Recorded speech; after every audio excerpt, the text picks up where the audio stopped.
This podcast is a member of the Place to Be Nation family. Visit us at placetobenation.com, the only place to be in your pop culture world.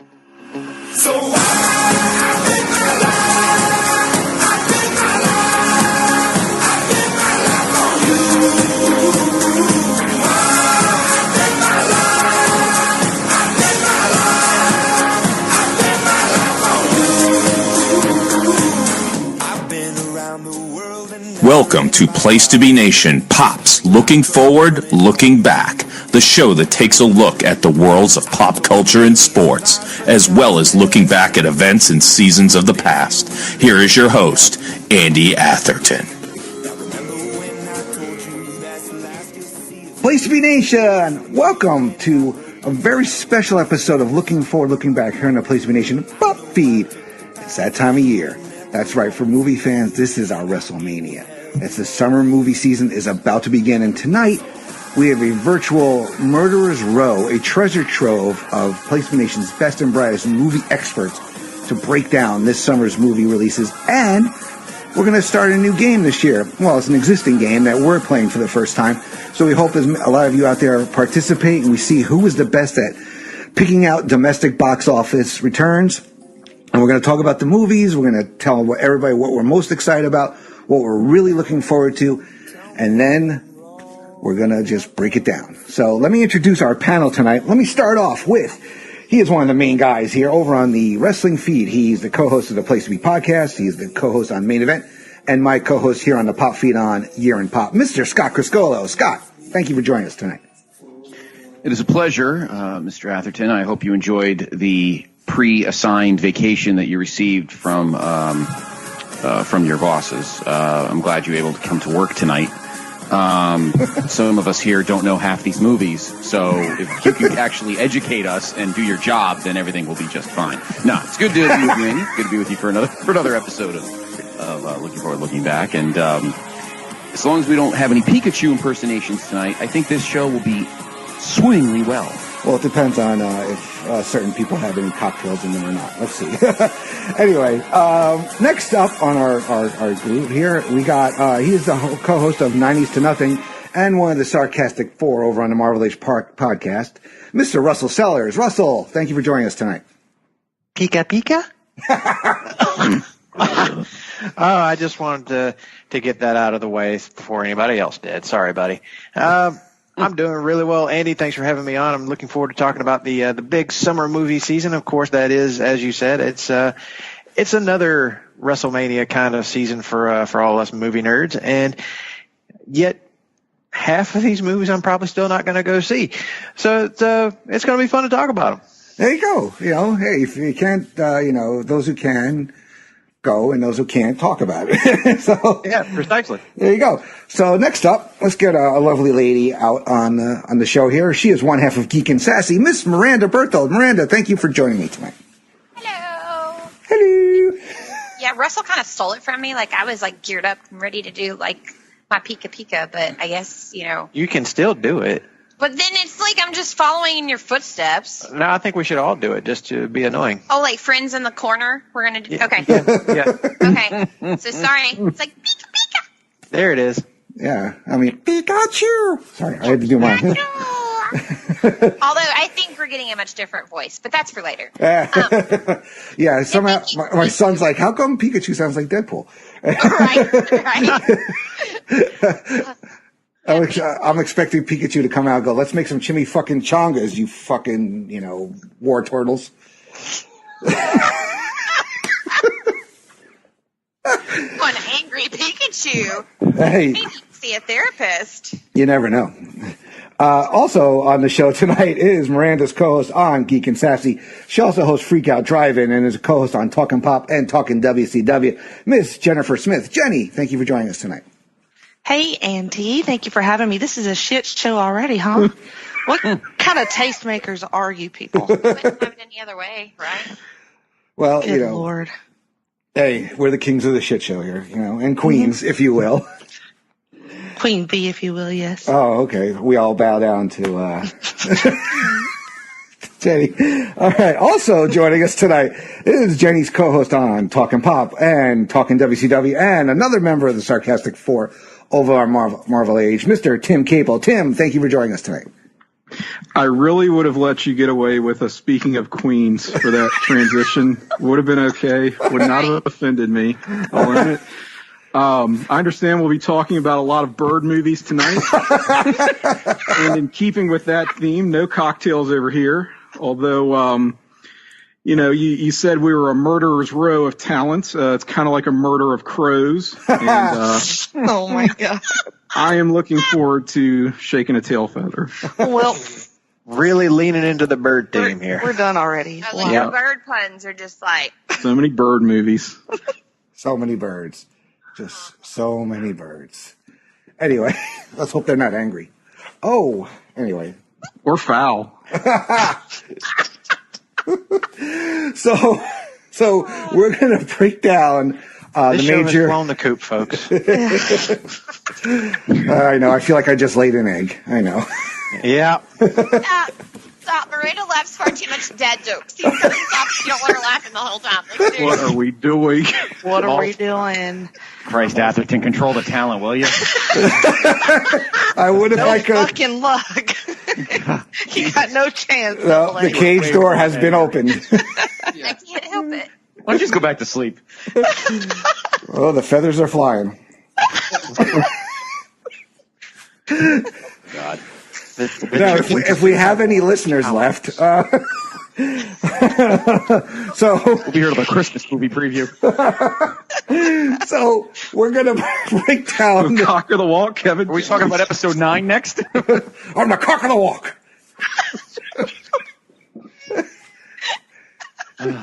Okay. That's our show. Thanks for coming, everybody. Good night. Most of us are sober.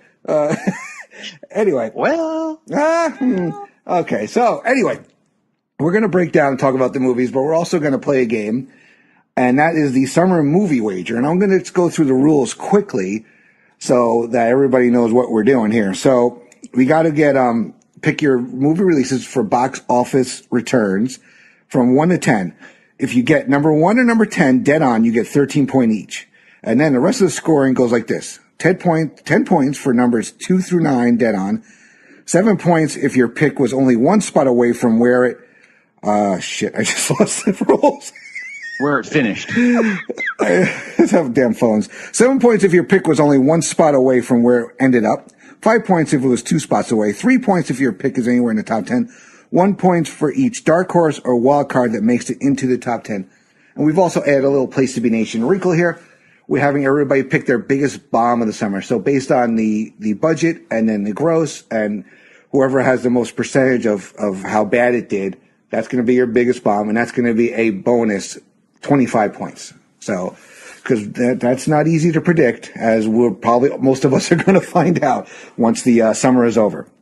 So, we're going to go through where everybody has submitted their picks already, and we're going to start with the number 1 pick where you had to be a damn fool not to put it there. Avengers Endgame. That's right, the follow-up to Avengers Infinity War from last year, and actually not the end of Phase 3 for Marvel. Spider-Man Homecoming is. But Russell, why don't you get us started on Avengers Endgame? yeah, this is, as you said, you'd have to be insane not to pick this as the number 1 spot. This movie is going to shatter pretty much all box office records from the opening day. The pre-ticket sales are already like trending so high right now that they're talking about a $300 million opening weekend for this movie domestically. So there is no way this movie won't be in, I think, the $2 billion club, well ahead of the end of its run. I'm thinking like somewhere in the neighborhood of 2.5, maybe even closing on that 3 mark. So yeah, this is going to be huge. Biggest movie of the summer, probably biggest movie of the year. I don't think there's going to be anything that's going to even come close. Hype levels are at all-time highs for, I think, any Marvel movie ever. The trailers have looked great, and I've loved how they have just not shown us anything really about the story. They've given you just the very smallest amount of basic plot that they could give you without giving anything away. This is the one that I think pretty much everybody on the panel already knows is going to be the biggest one, and that I think the vast majority of us, with the exception of maybe one person on this panel, is really looking forward to seeing. Yeah, I mean, I got my tickets as soon as they went on sale. I'm going on Friday at 7:00. Same. 3D in the big theater. Yeah, I got a whole crew. I bought an IMAX ticket for Thursday night. I'm going to be at the 10 o'clock showing, so I'm not getting out of the theater until probably somewhere close to like 2 or 3 o'clock. And then I'm going to go again on Saturday with some of the other PTB and comics contingent. Ah, awesome. Cool. Jenny, what about you? What about you for Avengers Endgame? I know last year you, Greg and Tim did a reaction pod for Infinity War. So, what's your feelings going into Endgame? Same. Hyped. I'm going Thursday at 6:00. So, y'all, I'll try not to spoil anything in that little amount of time. Chat thread. Muted. Yeah, but there's no way that, any other movie for a long time beats this movie. And I'm very scared that my beloved Tony is going to die. And if that happens, then I can't be responsible for my reaction or anything. So it's just going to be a shit show for me if Tony dies. Well, I mean, as long as my man don't die, we're good. Yeah. My men. All right, Miranda, who's your man? Jenny can tell you one answer. Anybody named Chris? Well, there's a Cumberbatch and a Chris. There you go. I like them both. She's a Tom Holland girl too. I know that. Yes, he's adorable. Oh my god. Oh, my daughter just loves Tom Holland, but she's also Part of me 17. feels like a dirty old lady though, because he's like young, he looks way younger than he actually is, but he's still like really young. So I'm like, oh, I don't know if I want to be a cougar. Maybe I want it. I'm not sure. Yeah. Scott, what about you? We had it out. We had that discussion. It's fine. Okay. You're in the clear. Okay. Well, it is going to be the biggest movie of the summer. I don't think anybody looking at our lists has it other than number one. That's right. I do respectfully disagree with Russell because there is in my opinion, bigger movie that'll be coming out in December that I think fiscally will beat this. But that's a debate for another episode of this show. Having said that, the majority of its money is going to be made in the next year, though. It'll open in 2019. But sure. I'm just talking about. Yeah, no, I'm just talking about in general. You're probably right. I think it'll probably eat up most of January, but that's a different discussion for another day. It's the same hallway. It's just different sides of the hallway.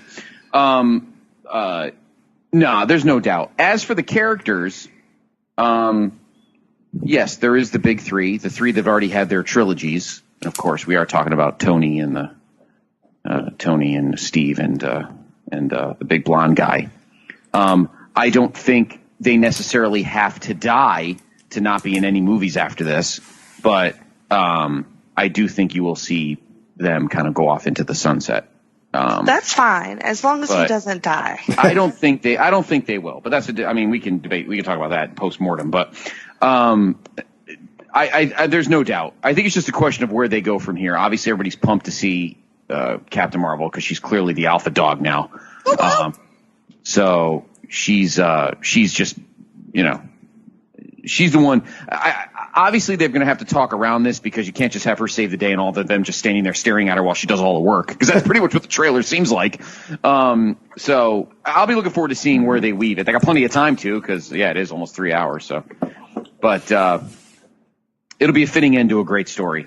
And I look forward to the mega box set that comes out sometime down the line, where all three phases are put in one gigantic box for a few $1 billion or whatever. It has to be shaped like an Infinity Gauntlet. Oh my god, that'd be amazing. Yeah, it'll have to have the glove on. Oh yeah, there's no doubt. They tried to do that. The problem was they tried to do those with the first phase, with the briefcase, and then the second, and those the Tesseract. But those, they got ridiculously expensive, and then they stopped making them because they were just so clumsy. But if they're going to make something like badass, it definitely has to have the glove. So, having said that, I think the movie's going to be fantastic, and I don't think we're going to see any any deaths. That's my hot take. I don't think Any deaths. That's okay. I don't think anybody dies. I don't.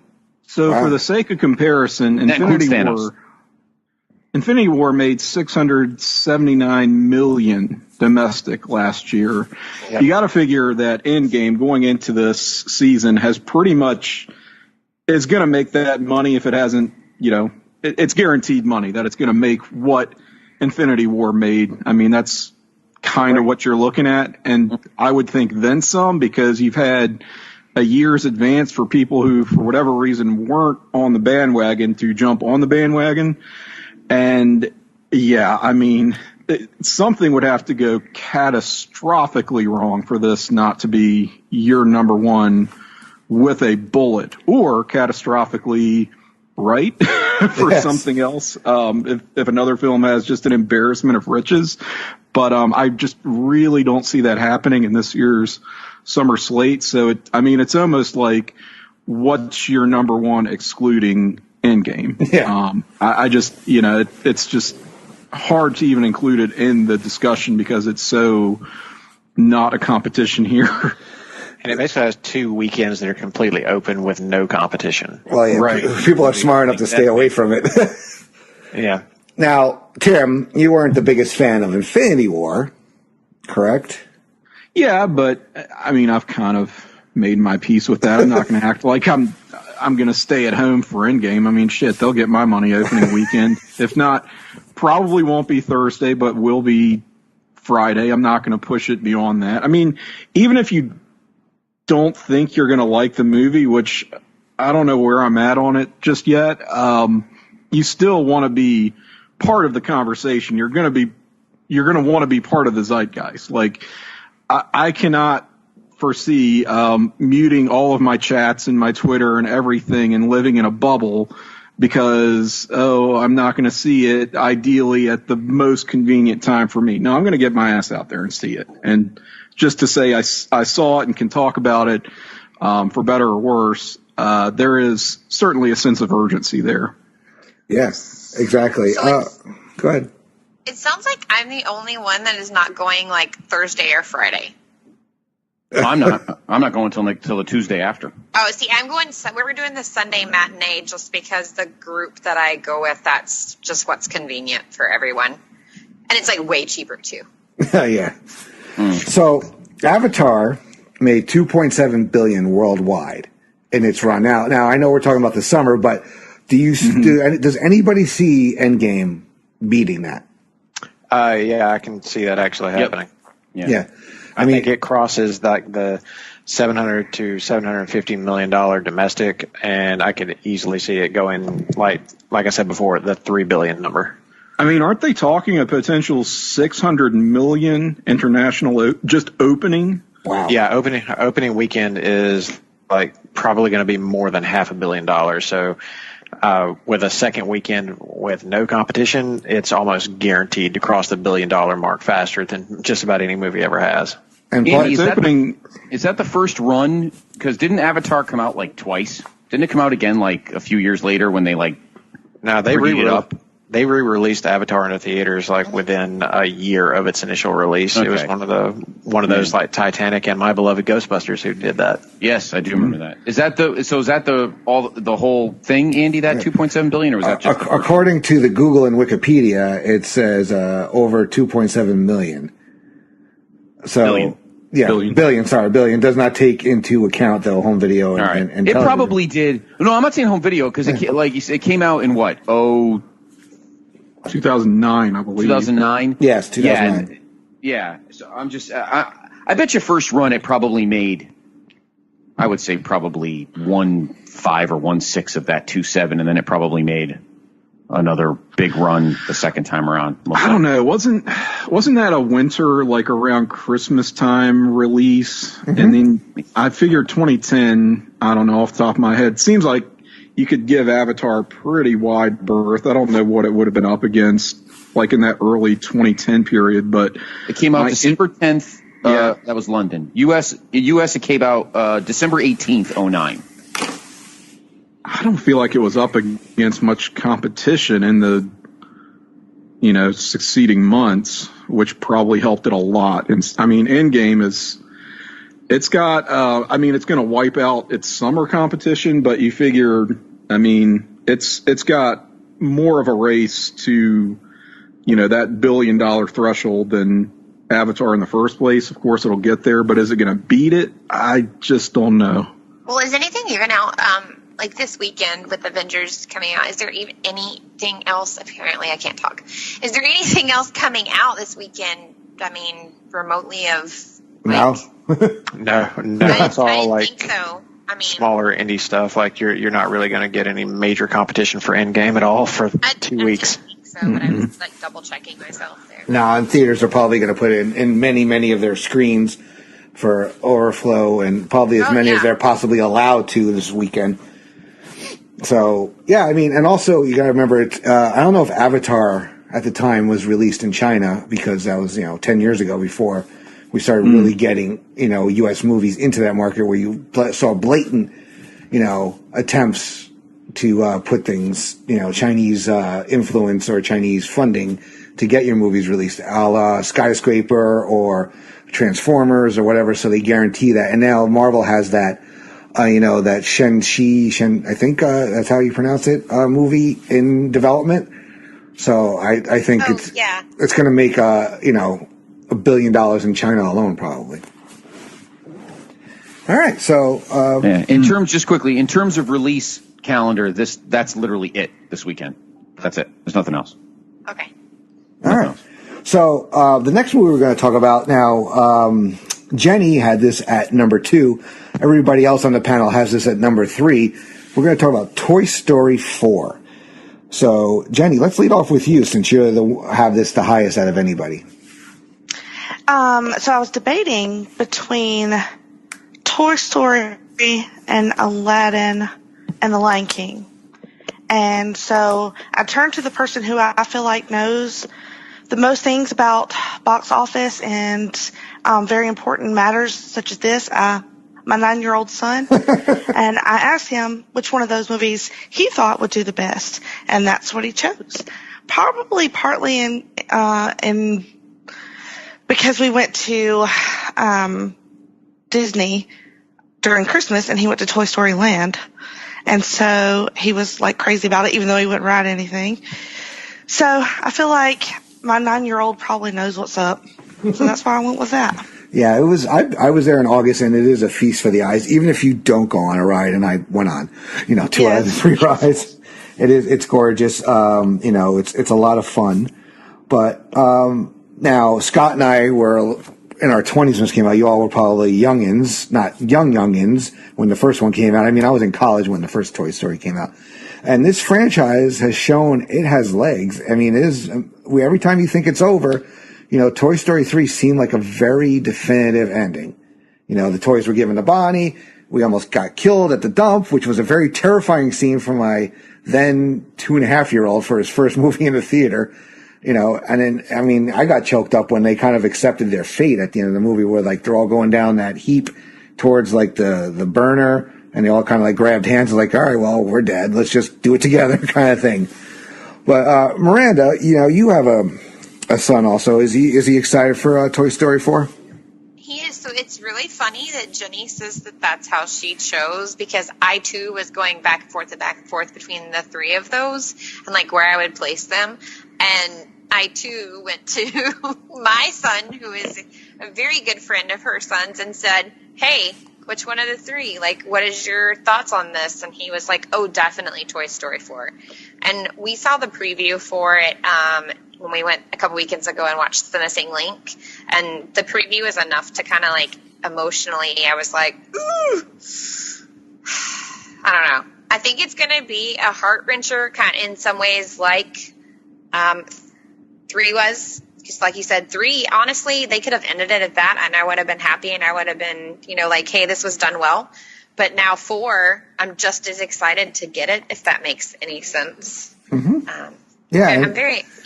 And it doesn't have a lot of competition around. I mean, Secret Life of Pets comes out 2 weeks before, and then the next animated movie doesn't come out till like the end, another month, or almost 2 months later, actually, before another major animated movie, it looks like, comes out. So this movie's going to do well. Plus, it's, when in terms of the contest, you guarantee at least 2 tickets per person because, kids can't really go by themselves for your target audience for this.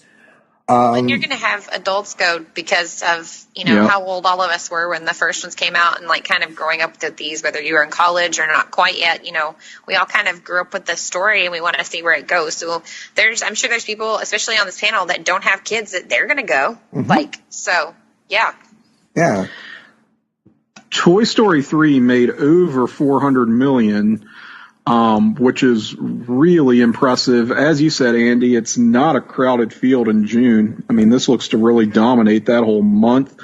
I think is my kind of nearest point of comparison. If you look at something like Incredibles 2 last year, which again, it is a really hotly anticipated sequel, long time coming sequel for that matter, that made over $600 million domestic, which I am just looking at right now, and I'm frankly kind of shocked by, which I mean, not that it didn't deserve to. I'm just, I can't believe it made that kind of money. I mean, that was really your number 2 summer movie last year was Incredibles 2, if you count Infinity War. If you don't count Infinity War, it would be the number 1. So if Toy Story 4 does anything close to numbers like that, this could really be a lock for number 2.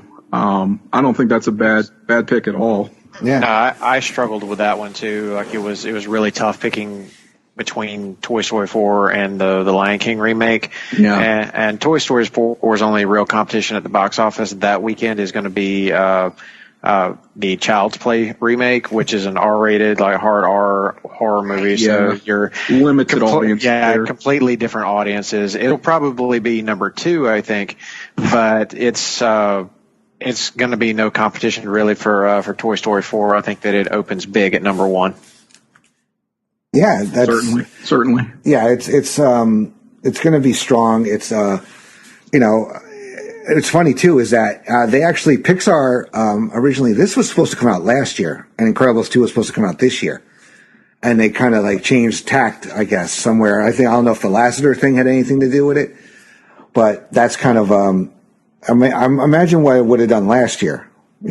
Considering it came out. Incredibles 2 was good, but it was just way too much time, I think, between, which led to some critical. But it didn't affect the box office, apparently.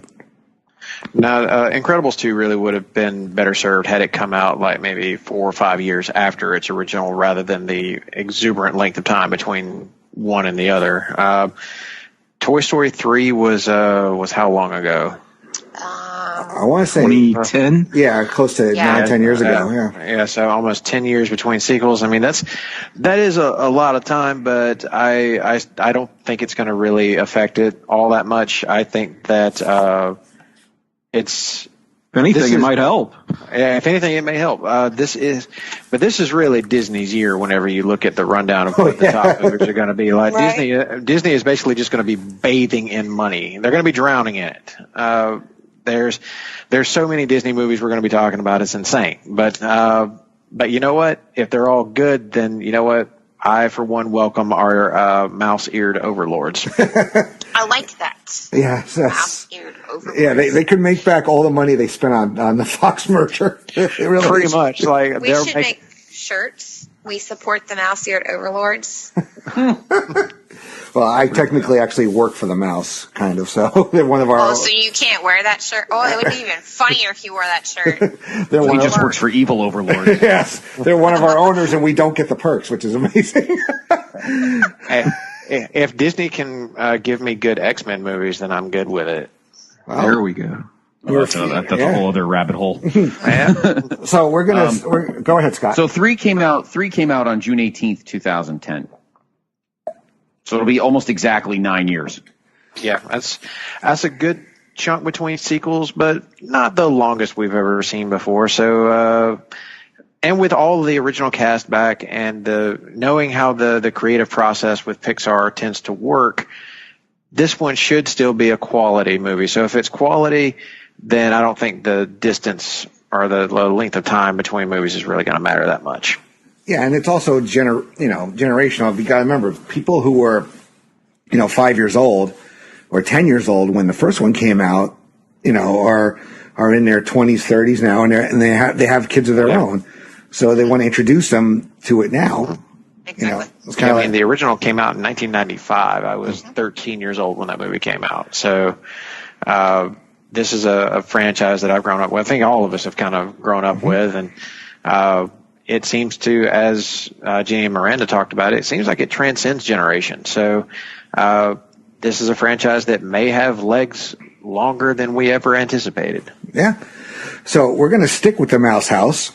Now, we're going to talk about The Lion King next. Now, myself, Russell, and Tim all had number 2. Jenny had it at 3. Scott had it at 4. Miranda had it at 5 on their picks here. And for me, it was a real toss-up between Lion King and Toy Story 4. And I just went Lion King just because something about it, the spectacle. You got Jon Favreau behind it. And they got James Earl Jones back amazingly. And they have I'm not so sure on some of the other voices, but these, I don't know what they call it. Now, they're not really live action because they're all CG. It's just a different kind of CG compared to animation. It's, live action CG, I think they call it, or photorealistic, whatever term they want. But it's hyper realistic CGI. Some of the best looking stuff that you'll ever see. And glad you brought up Jon Favreau, because he also directed the live action remake of The Jungle Book, which wound up being a pretty huge hit for Disney when it came out. Yeah. And this movie looks even better. Yeah, they have all that. I talked about this on the last episode of The Great Debate, where we said, they have all this IP, and whether we like it or not, whether they're good or not, we're going to see for every, Lion King that looks great, Jungle Book, there are going to be Alice in Wonderlands. There's going to be, these other movies, these that are don't exactly hit, but Dumbo. I actually just saw Dumbo. It wasn't terrible. It had some good parts to it. I thought the performances were good. They had to obviously change some things with it, but I didn't think it was a bad movie. It was middle of the road for me. Yeah, I don't think it's necessarily that I would think it was a bad movie. I think that it's just nobody really cared all that much. Yeah, and Tim Burton. Everybody prefers Tim Burton when he's doing his original, not taking over existing IP. I think that was, a lot of feeling with that one. These Disney remakes can be kind of hit and miss, but when they hit, they really hit. And all of the generational knock-on effects that we talk about around Toy Story 4 is also going to be true of The Lion King. I picked it as my number 2 just because it does have that certain something about it where there just seems to be that much more buzz around this for whatever reason. You can look at when was the Beauty and the Beast remake? That was 2017. Just a couple of years ago. Yeah. That made $500 million. So as excited as people were for that, and as much as they showed up, I think they're really going to show up for this. And I think you're also going to get repeat viewings as well, which is going to account for a lot of its gross. And I don't know that you necessarily get that to the same extent with a Toy Story 4. So, it does have more competition. You look at earlier in the month, Spider-Man Far From Home, and then just 2 weeks later, Hobbs and Shaw. So, that may cut into it a little bit, but I don't know. At the end of the day, I still see this one outperforming Toy Story 4 by just a hair, and I feel good about it as a number 2. Yeah, same. This is $1 billion film. Yeah, Easy. it's well regarded. This was the biggest hit when it came out in 1994, I believe. Yeah, it broke all kinds of records, and to this day, it's still one of the most beloved movies. With probably, arguably, one of my favorite villains of all time. I thought Jeremy Irons as Scar was just incredible. Let me ask a question then. I'm going to throw a little doubt into all this. And I'm looking at the numbers now. The Lion King in 1994 made $968 million. Now, that's back when movies were, let's see, 94, what, $8 probably, $8.50. So if you add that to now, that's a couple billion, most likely. Yeah. So this begs a question. Why did it have to be done again? Because the Lion King, before, let me go. Because they have the existing IP. For another $1 billion. Yeah. Another generation. I'll tell you why. If it has to be done again. Let me go this far. I'll explain why. Because Dumbo is one thing, even though I didn't think they needed to do that either. But Dumbo, the animated Dumbo came out in what, the 50s or maybe late 41. 50s, I think. Sure. Okay, Jungle Book came out in 81. No, that was the 60s. Something like that. So yeah, maybe it was older than that. Mm-hmm. Lion King's only 25 years old, so it's not like it needed to be refreshed. And let's be honest, the moments in that movie are epic. The Lion King is in that Snow White, Cinderella, Fantasia rarefied air as one of the top 3 or 4 greatest Disney animated movies of all time. I can't see Disney. I mean, I know Disney's making a fuck ton of money all over the place. I just don't understand why we have to remake a movie that's only 25 years old just to make another $1 billion. I don't get it. Here's why. They started this whole remake thing, and a lot of people gave them a lot of shit, but it's worked. Yeah. And you have to think, kind of like we were talking about earlier, all of the people that went to Lion King as a kid and have loved it and made it be one of those top tier Disney movies that you're talking about, they have kids and they're willing to spend the money and they're willing to take them because, like you said, most people that go to a Lion King movie, they're not buying 1 ticket. They're buying 2 or 4 or, however many are in their family. So Disney knows yeah, I understand what you're saying, why really need to. It's not a matter of need to. It's a matter of, why not at this point? Mm.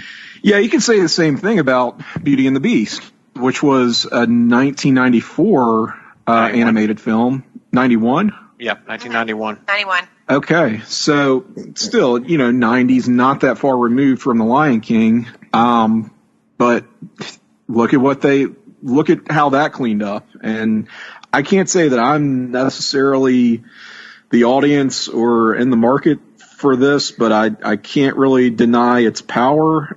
Something else I didn't talk about was, let's not sleep on the Beyonce effect here either.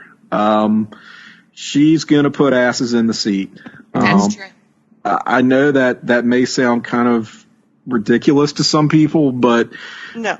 We've seen it happen, and that's kind of a guarantee here. It's going to happen again. I mean, it's an all-star cast. It is, yeah. Top to bottom. So if star power is still a valid thing in modern Hollywood, which is debatable, I think that's another strength that this movie has, is that it is loaded top to bottom with great talent. So it looks great. Those trailers are all sorts of great hype. They've been cut very well. They know their audience. So it's going to be another just license to print money for Disney.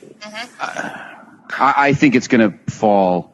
I think Toy Story 4 will make more, and I don't even know. It would have to make $1 billion to beat the animated in 94, and I don't think it's going to. I think a lot of people, the all-star cast thing is nice, but I'm sorry. I just think the first one had such an emotional effect on so many people that you could pretty this up all you want. I don't think it's going to have the same effect. I don't. I think it'll make money. Repurchasing their childhoods, though. But yeah, I agree, but I don't think enough to beat the first one or even beat Toy Story 4. Oh, no. I picked Toy Story 4 above The Lion King, too. Yeah. It won't be a bomb. Hard right. thing to do, but right. I'm with everybody else on the whole, you're buying multiple tickets. People love to revisit their childhood. Why not for your answer? There's multiple reasons why this one is definitely somewhere in the top 10 without question. Oh, it'll definitely be in the top 10. I don't think it's going to make. It won't be Toy Story 4, and I don't even know if it'll even make the money that the first one did. But we'll see. Yeah, we'll see. Now, we shall see. Sticking under the Mouse House, we're going back to Marvel with Spider-Man Far From Home, which for the panel, most of us had at 4. It was myself, Russell, Tim, and Miranda. At number 5, Jenny had it, and Scott had it number 6. So everybody had it in the same ballpark. That's where a lot of our lists are similar. Now, this supposedly takes place right after Endgame, like in terms of the timeline. And it is actually the official end to Marvel's Phase 3, which apparently they're not doing phases anymore, according to Mr. Feige. But, Jenny, let's talk about Spider-Man Far From Home. Okay, so basically you have the same audience that you get for Endgame. So, I mean, that's guaranteed right there, tons and tons of money. And then, like, just for me, I think that Homecoming was a good movie for me, but I think this one might end up being better. Yeah, well, I think that's where we see the Peter and MJ romance really start to blossom a little bit, and the introduction of the Elementals. I think that's where they are. Comics guys, correct me if I'm wrong, please. I don't think you'll be seeing that in Homecoming. Okay. No, they teased that as an idea, but I think what we're actually seeing is Molten Man and Hydro Man. Oh, that's it. Sorry. Yeah, I was confused there. And Molten also, Man and Hydro Man. All right. And also, no birds to be found. No, that was the first movie, Vulture. That was the first one. Bring back Vulture. I mean, we need more birds, is what I'm saying. Well, that would be an interesting twist on a character. He's no longer molten; it's molting. He's done.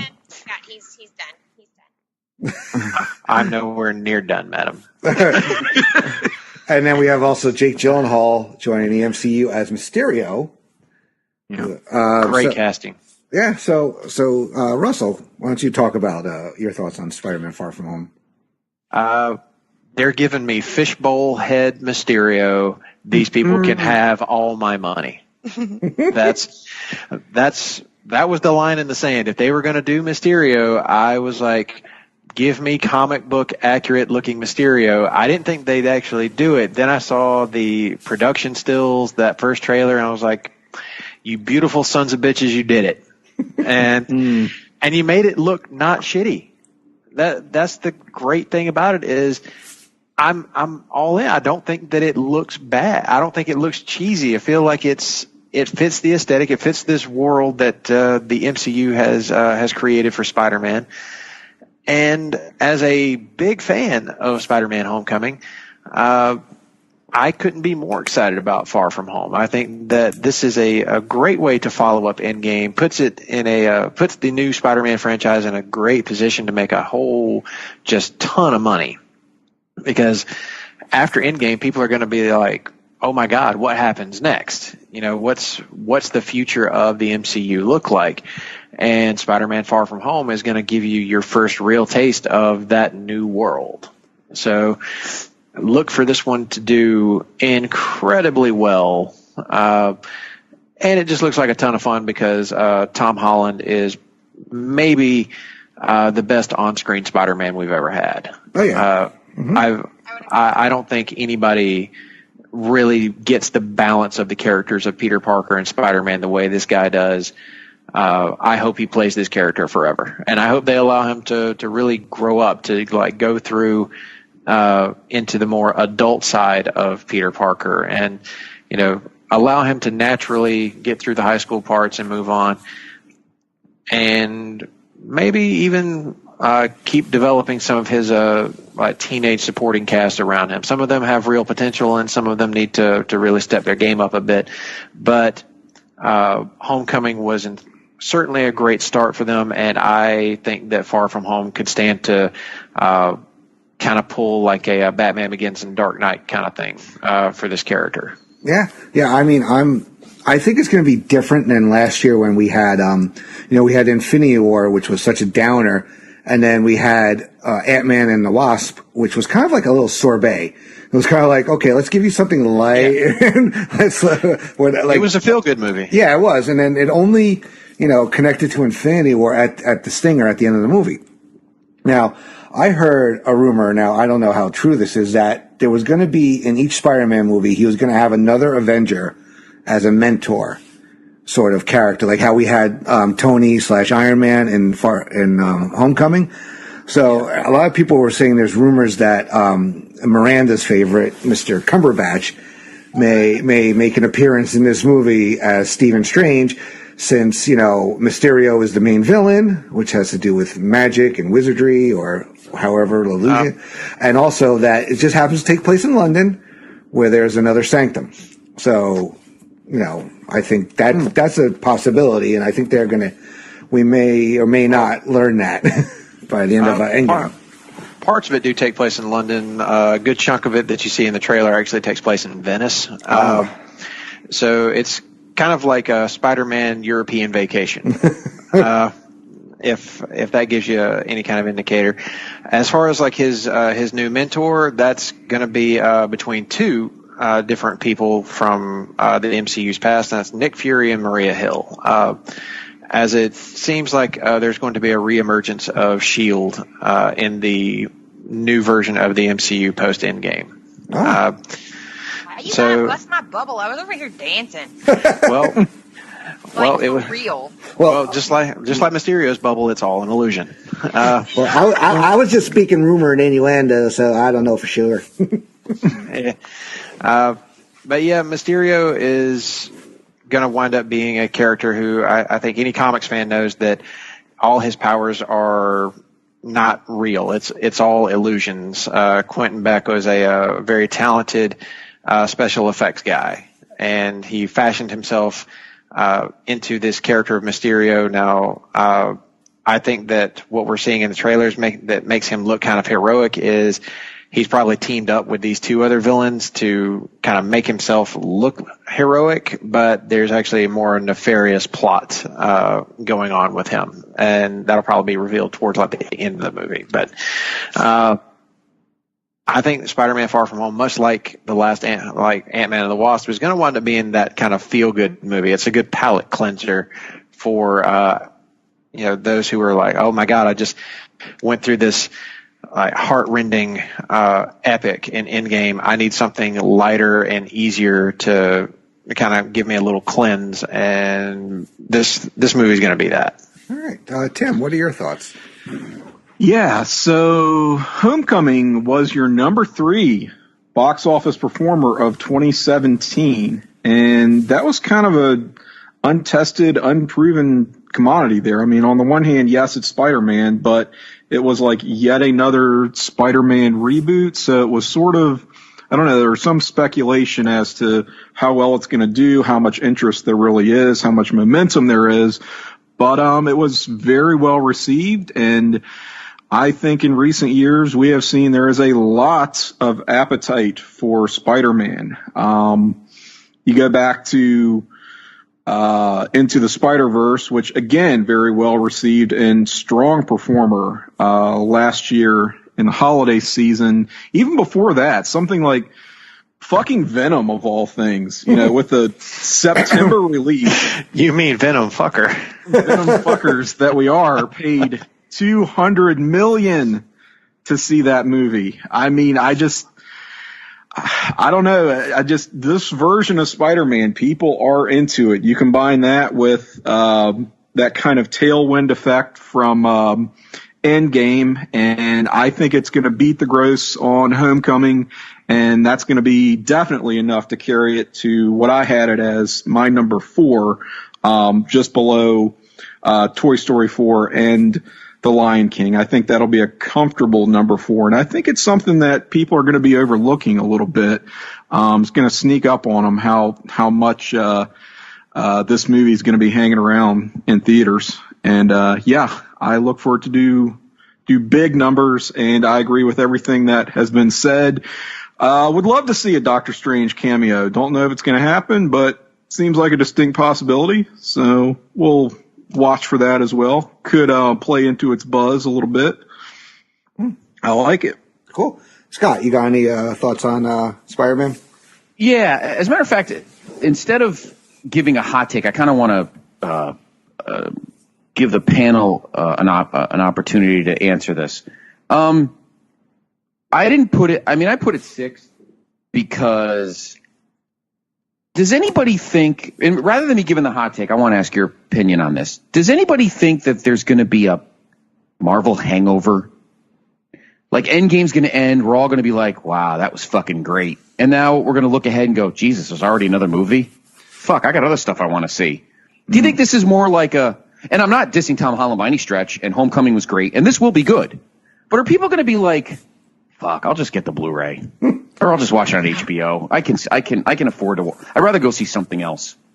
You know, it's not like, you think there's a hangover? Numbers. No. Well, and it's the only major release 4th of July weekend, as far as I can see. Yeah, and it's positioned perfectly too with that. Like you just said, I'm glad you said that. 4th of July weekend, it's gonna be fine. There's no chance that it gets into what the long standing talk has been after every one of these major MCU movies is, when is the superhero movie bubble going to burst? When is it going to finally reach like mass saturation and everybody just start staying home? A lot of people thought that it was going to be Ant-Man and the Wasp, and that didn't happen. People went to see that movie and made it another big hit. A lot of people thought, people even said that about the first Guardians of the Galaxy movie whenever that was coming out. They thought that was that was going to be the moment. And Spider-Man is still arguably Marvel's most popular character. So yeah, it's not going to be a thing yet. Well, the difference though, at least what I think, is that all those movies happened while the story was still going on. The story's going to be over. So there's nothing, I don't say there's nothing to look forward to, but all right, the game is ended, pun intended.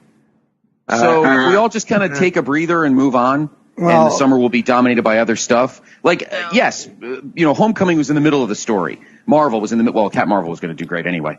Ant-Man and the Wasp was still the middle of the story. Now that the story's going to be over, do you think maybe they could have waited and maybe had this come out Thanksgiving? I do think it's summer break. I do think it's a fair question to ask, because I can tell you, after Infinity War last year, I had a superhero movie hangover for a while, and I kind of wondered when that was going to really take hold. As you say, when's the bubble going to burst? I don't think we're there yet. I don't think that Endgame is going to cleanse everyone's palate to the point that they just aren't going to show up for more of these. I mean, while the larger story of the Avengers may be effectively closed, they're going to leave that window or that entire door open for more Spider-Man. I think that they're going to kind of clear a path for him coming out of Endgame so that people do show up and are still excited. And as long as Endgame delivers and people are satisfied, they're going to be excited for more. So I don't really see it happening this year, but it is a worthwhile question to ask, just the when of it all. Like, we're still going to have that enthusiasm, and we may not realize we've lost the enthusiasm until a little bit later. You know what I mean? Like, the effect may trail the reality of it, if that makes any sense. I think this is why they're playing this so smart with their characters, and with this version of the Marvel Universe, they started this story with one set of characters, and they've allowed them to have their story told fully and completely so that you feel like you've really gotten a lot of time with them. But all the while, they've been introducing new characters kind of in the background or in the ancillary sides of things, and letting them quietly build up so that you can have a whole new set of characters to have a completely different looking MCU post something like this, post Endgame, where those older characters are allowed to either pass away or to ride off in the sunset, whatever their ending may be, and yet you're still left with characters that people really want to see, like Black Panther, huge hit, $1 billion film. People are the sequel for that in high demand. Spider-Man, again, Captain Marvel, also $1 billion hit. The want for those characters is still very much there for individual solo movies. Now, they may take a break from doing like a big team up movie. You may see it may be a little while before we get another like full on Avengers film, but the MCU, as it will stand at the end of Endgame, will continue. It'll just look probably very different. And I love the way that they've played this. They've allowed their characters to age and to change, and for their universe to do the same. And that's something that I would say the comics world could really take a page from every once in a while. That would be great. Yeah. And then Talk about another discussion there. Wow. yeah, and you also look. We don't know what the next MCU movie is. There's no real superhero movie outside. I mean, if New Mutants even comes out. And plus, and then you have Dark Phoenix that is in June. I mean, there's no real superhero movies on the slate. So I think the curiosity factor will be there. Also, it's like, okay, Endgame is over. Now, where are we going next? And people are going to be curious about it. And and it like we've said though, it's got nothing major. I mean, the Toy Story 4 comes out June 21st.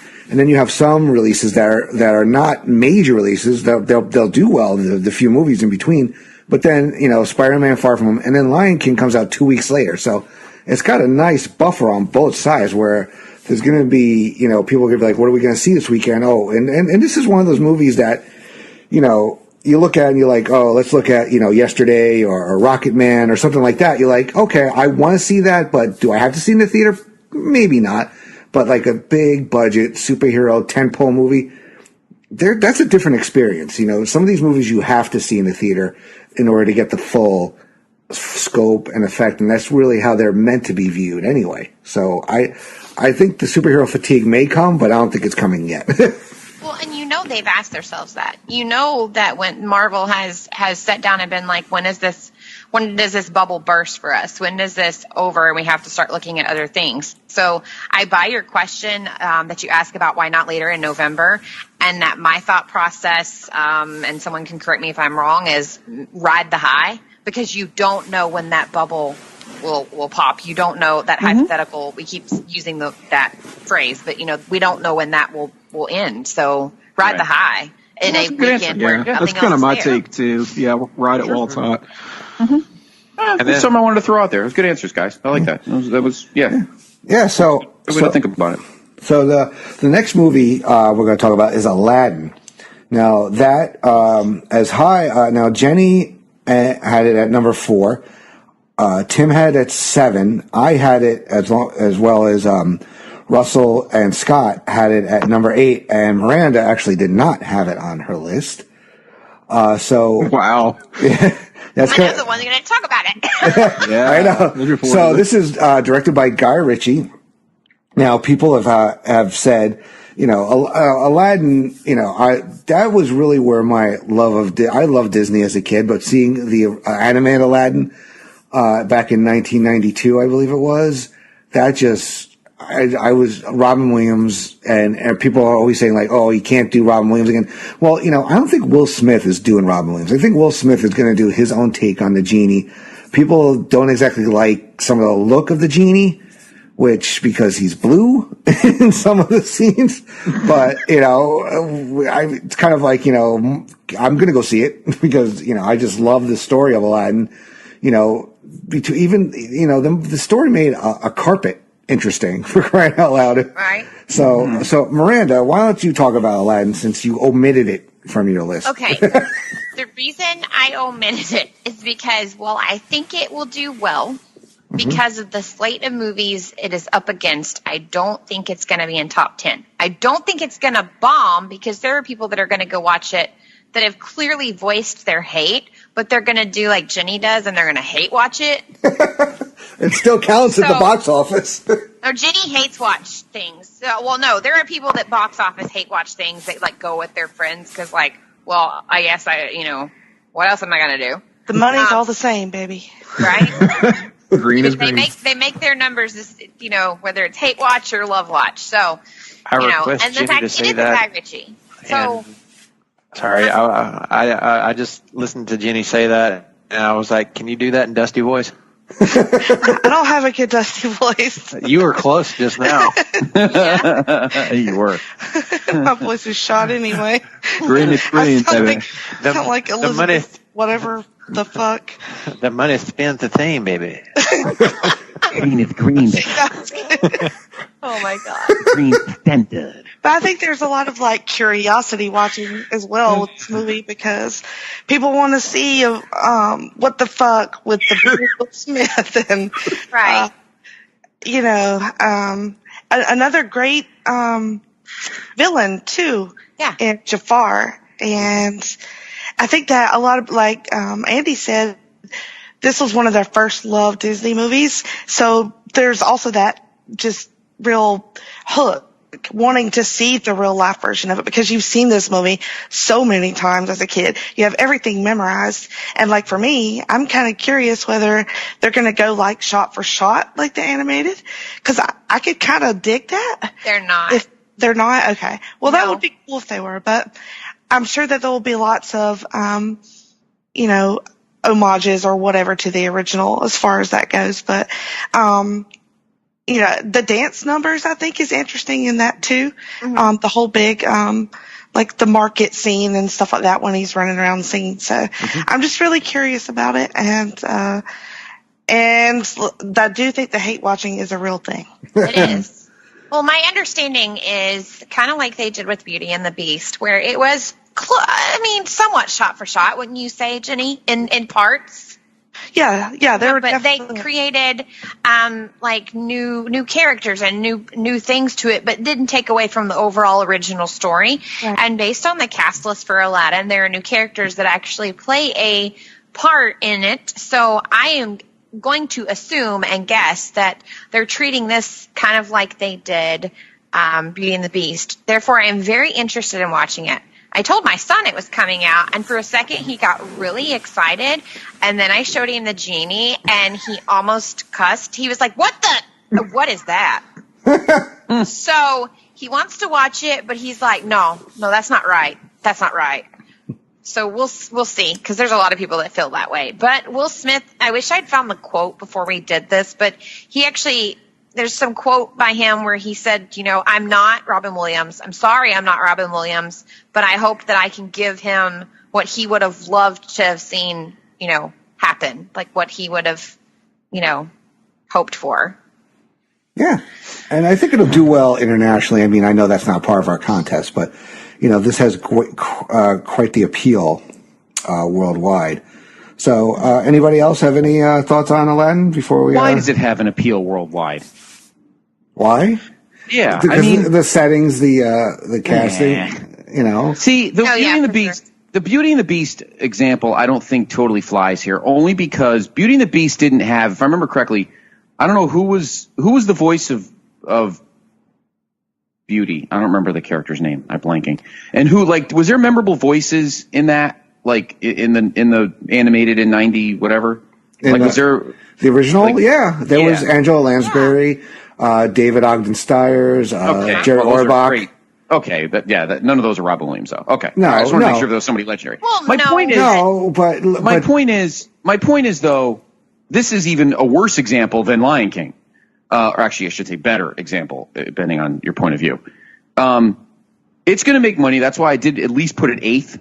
Because it will make curiosity money or hate money, because I love that term, Jenny. Because I'm all in favor of hate money. It's related to fuck money, but just different. But it's all the same. The green's dirty either way. Right. Dirty green is good. Dirty green, baby. But dirty green, baby. The green extended. But this is bullshit. There's no need. There's only one Robin Williams. End of story. There's really no reason. There's no new generation that needs to see a new Aladdin. That's just fucking dumb. End of story. There's only one Robin Williams, and that's it. We don't need real life people to make that better. It's another just because they can, basically. I just think that we talk about the buzz that's around The Lion King. I think this kind of has anti-buzz to it. Yeah, I agree. It's just not really. I still have it as my number 7. I just look at it and I think, I'm sort of here for the memes, maybe, and that's about it. People are going to go clowning on Twitter. Yeah, all the Will Smith stuff on Twitter, they're just clowning on this movie that people still are going to show off, but it's not going to. I just don't see it cracking the top 5, really. No, I put it 8 because it is a Disney movie. But I think this is a dark horse for a bomb. Wow. I concur. It could absolutely be that. That would be an embarrassment. honestly. It would, but it certainly wouldn't stop the live action remakes. I just think that they would rethink it, and I think that mostly if it doesn't do well, I think you can almost firmly lay it at the feet of Guy Ritchie, because he's really not been that great a director in the last several years. His last few outings just haven't hit. They haven't been that good. What was his very last one, Russell? Gosh, I'm hard pressed to pull that. I know it was 10 years ago, but I actually just watched the first Sherlock Holmes the other night for the first time, and I liked it. Yeah, it's not bad. They're good. No, they're really good. Yeah, I haven't seen a Game. I own it, but I have not seen a Game of Shadows yet. But did he do that one too? Yes. He did. Right? Mm-hmm. Okay. Yeah. Let me check his. Would the last one be Arthur? Or no, has he done something God, since then? that was another one that shouldn't have been remade. Let's see. Shut up! I love that movie. Oh, the originals tend to be better. He did. All right, Sherlock. King Arthur: Legend of the Sword was the last one he did. Oof. Shut up! Yeah. Shut up! I love it. Nope. Oof. Sorry, He Miranda. redid another remake, The Man from U.N.C.L.E. Fucking A. I didn't They have their know own that. goddamn movie. Ah. Jesus Christ. I'll give him credit for Man from U.N.C.L.E. That was actually a fairly entertaining movie, mostly on the strength of the two leads, who had great chemistry with each other. Snatch. That was good. Yeah, and that was a good while back. Like Snatch, Lock, Stock, and Two Smoking Barrels. When he's doing British style movies. Yes, exactly. British style. He's great at it. He is one of the all-time best. I mean, Guy Ritchie kind of gave us Jason Statham. Yeah. For better or worse. And when it comes to this, though, I don't know that he was the right choice for director, but I want this to do well. I want this to be a good movie. I'm not at all one of those folks that's like rooting for this to just like bomb and fail. The trailers haven't really felt all that inspired to me. They're not giving much. Yeah, they're kind of the complete opposite of the Lion King trailers, which have like got me hyped. The Aladdin trailers, I keep waiting for something to really pop me and to get me excited about seeing it. But so far, I've just been like, and it kind of feels like it's going to be the tale of the two Disney live action remakes. Is this going to be more Jungle Book, or is this going to be Dumbo? And I think this is going to be Dumbo. Yeah, I mean, it's not going to stop. I mean, I think Little Mermaid is in development right now. It is, but they also have. They're going to keep doing it, and we may not see all of them theatrically. I mean, I know they have a Lady and the Tramp for Disney Plus in the works, also, and then I believe, and also we could see offshoots, which is actually legit live action. Yeah, in that case. Yeah. And we have other like offshoots. How we had what the hell is her name from Sleeping Beauty, Maleficent, and they're working on a sequel for that.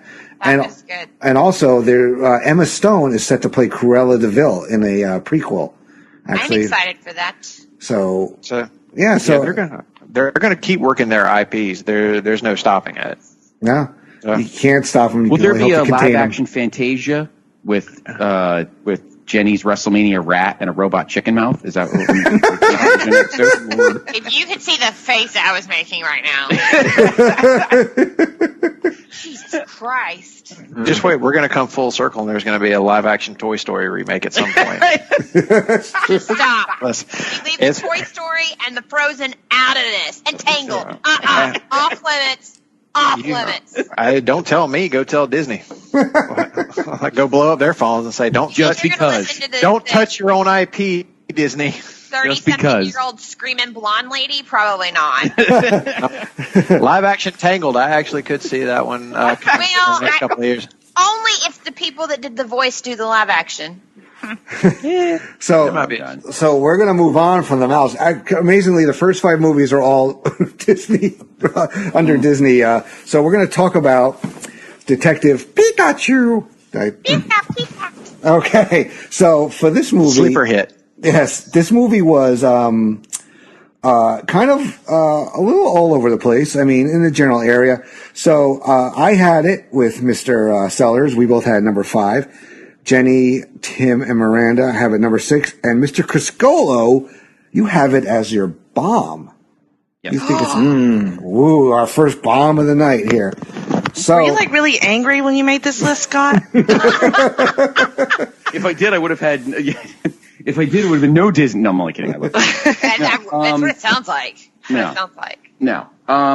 Do you want me to go first, Andy? I can if you like. Yeah, go ahead, Scott. You want to do the happy comments first, and then the no, you could be the prick at the end. You could be get off my lawn. Yeah, exactly. A shotgun to Pikachu's head. No, I'm sorry. I just think this movie is made in the wrong era. Pokemon's just not like the app is one thing, the stupid game, but I worked in a comic store from 99 to 2003 when Pokemon was actually hot. This movie would have been great like 15 years ago. No one fucking cares now. That's just my opinion. I don't know. No, I don't. I don't know about that, buddy. Nope. Yeah, both my kids still play Pokemon on their DSs. They have, Pokemon also is present in other games like Super Smash Bros. And everything. So it's everywhere. You may not realize it, but it's fucking everywhere. Not good enough. It's not like it was when the cards were being sold. No way. They were making a killing back then. And had this movie, plus the fucking thing talks. It actually has a voice like Roger fucking Rabbit. It's Ryan Reynolds' fucking voice. That's how you get the people, is Ryan Reynolds. Because he's amazing. It seems like Ryan Reynolds and Patton Oswalt are voicing everything these days. I got to put it to you this way. Nah. I couldn't give a flying fuck about Pokemon. I never have. I never will. I watched the trailers for this movie, and I was like, when can I buy my ticket? Right. Yeah, the trailer sold me. That's my point. But this got people who don't care about Pokemon to actually say, I want to go see that. That looks hilarious. Looks like it is firmly tongue-in-cheek comedy. Ryan Reynolds does that better than almost anyone on the planet. Sign me the fuck up. This is going to make plenty of money. No doubt in my mind. I admittedly didn't quite know what to do with this one. Only because I would also not really believe there's still a huge market for Pokemon today, but the parents that I know tell me that there is, and if that is true, then I know, the kid money is there. Like it just transitioned into online gaming. It just felt like a safe bet to have it I had it at, I believe, number 6, and yeah, firmly not for me, but apparently there's an audience, even if I'm kind of oblivious to that, which I would definitely say I am. But apparently it's going to do something. I'm with you just in terms of the skepticism, but kids are eating this shit up still. So you did say a big pile of something, and then you said shit. So even though you had plenty of words in between, you're saying the same thing I am. It's not going to happen. All right, Miranda, defend the movie. Okay, so here's the thing. It's got a 5/10 release, which means you're hitting right about the time that most schools are starting to let out. There's that. So there's something for the parents to be like, what the hell am I going to do with my kid? I got this half day. Take him to Pokemon. 2, Ryan Reynolds. Enough said. 3, and honestly, I did. I asked my son. He saw the preview, and his eyes got, huge, and he looked at me, and he was like, I want to go. So, and you can ask Jenny, when our boys are together, they play, a crap ton of stuff, but Pokemon is always jumbled in there at some point through their night or their weekend. So it's definitely...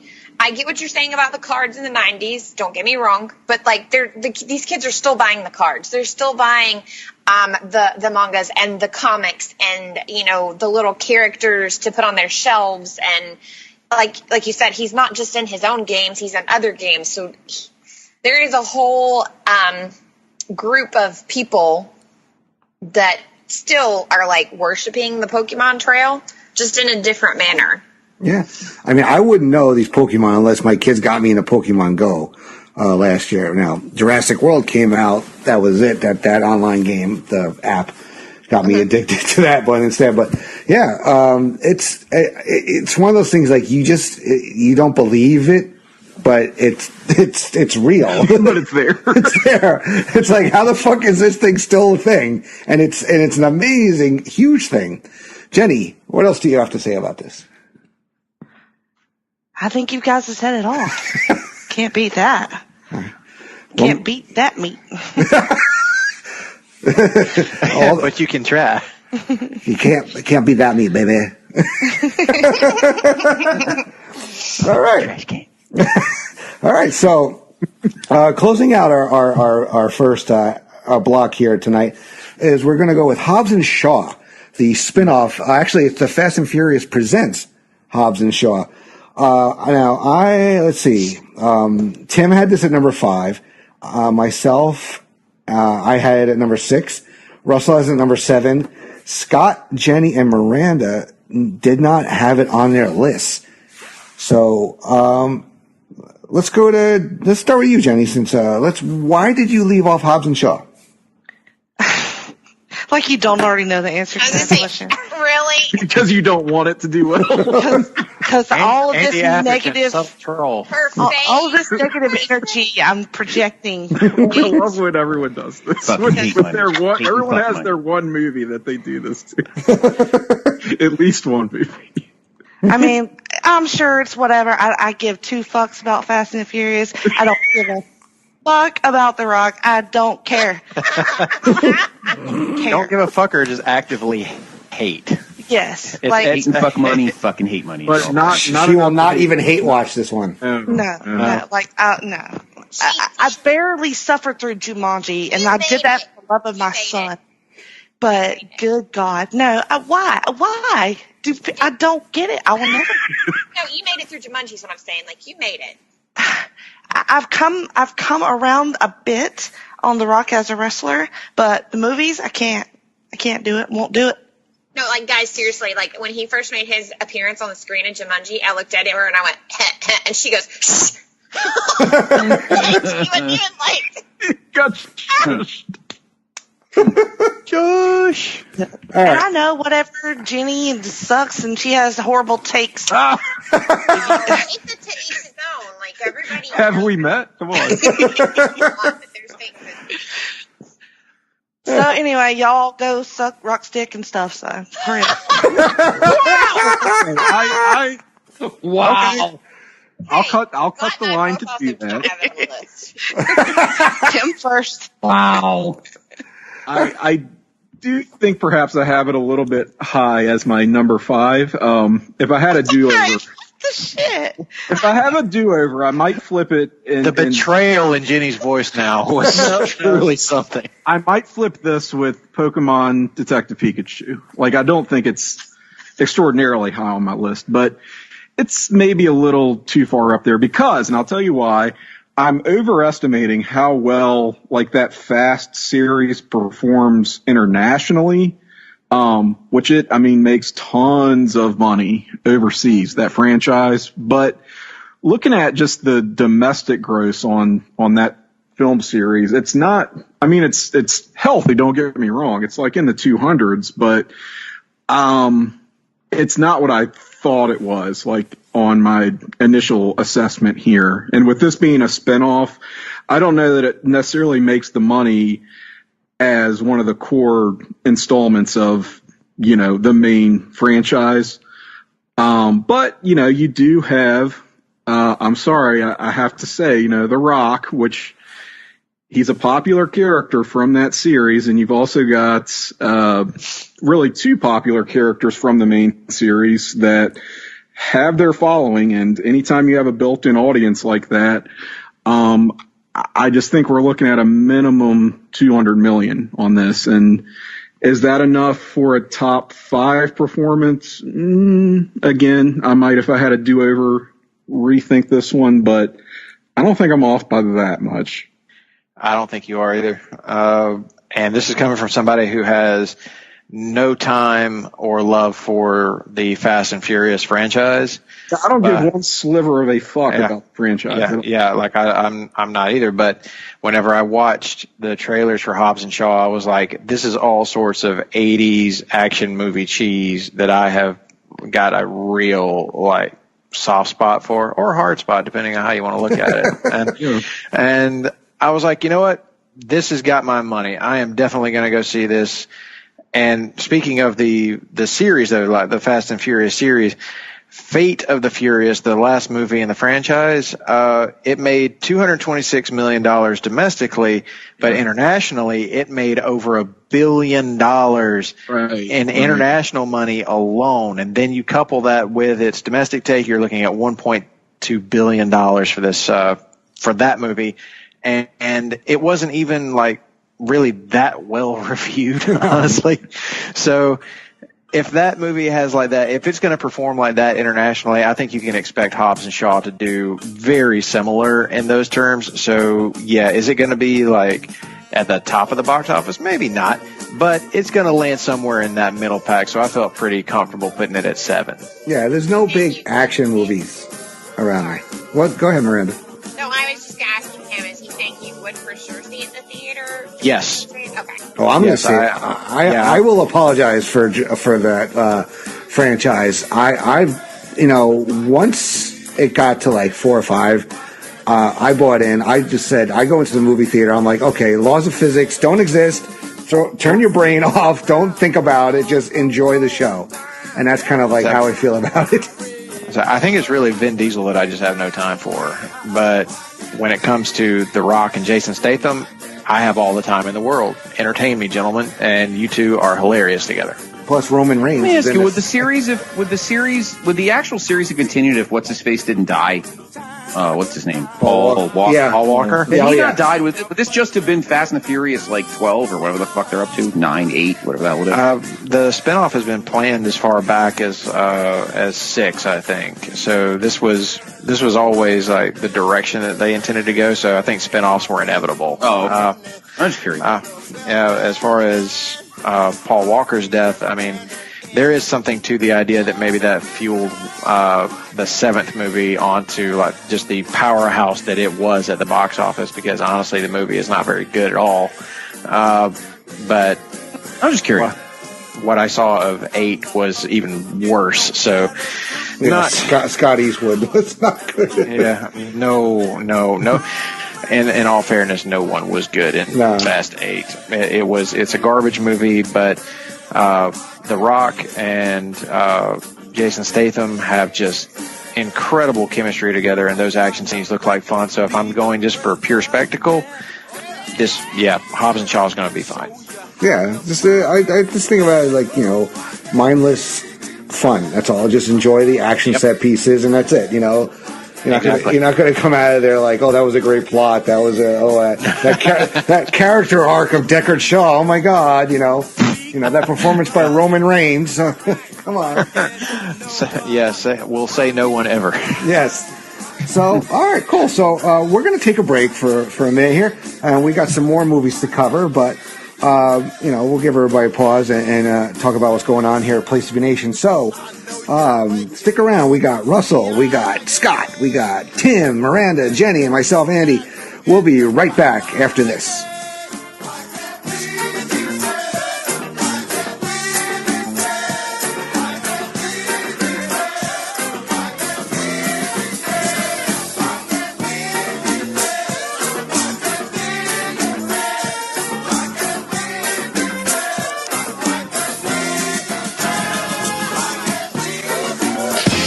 Promotional consideration paid for by the following. Place to Be Nations, JT Rosero and Chad Campbell here. We want to let you know that we have over 24 podcasts available on iTunes, Stitcher, Google Play, and PlaceToBeNation.com. We now offer them to you on 2 great feeds. On the Place to Be Nation Wrestling feed, we dive into topics running the gamut from today's WWE to the glory days of yesteryear and the ins and outs of the territory days. In addition to our full-length shows, we also deliver to you special pod blasts on topics old and new.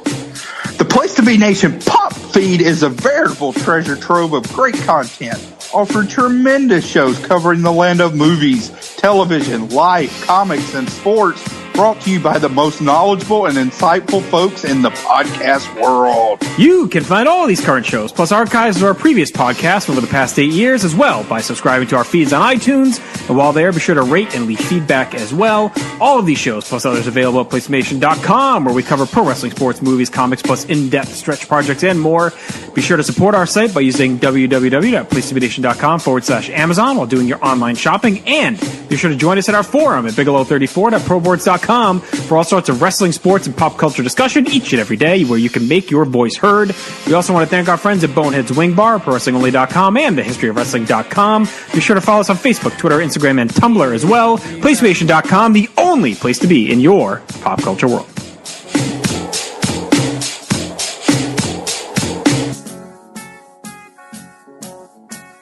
Imagine me and you, I do. I think about you day and night. It's only right to think about the girl you love and hold her tight. So happy together. If I should call you up, invest a dime, and you say you belong to me, lose my mind. Imagine how the world could be so very fine, so happy together.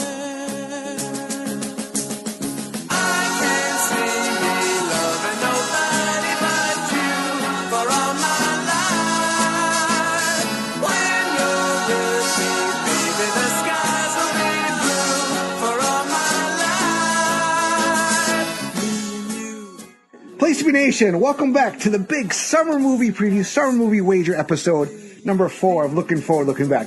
I am Andy Atherton, and I'm here with Scott Criscuolo, Russell Sellers, Mirandia Berthold, Jenny Smith, and Tim Capel. And we want to let you guys know, before we get back to the movies, what's going on here at the Place to be Nation pop feed. Busy week, still something for everybody. Russell, you and Sam dished about the classic Empire Records in your new episode of 90s to Nothing. We did, dished, shit on, whichever one you want to pick. All right.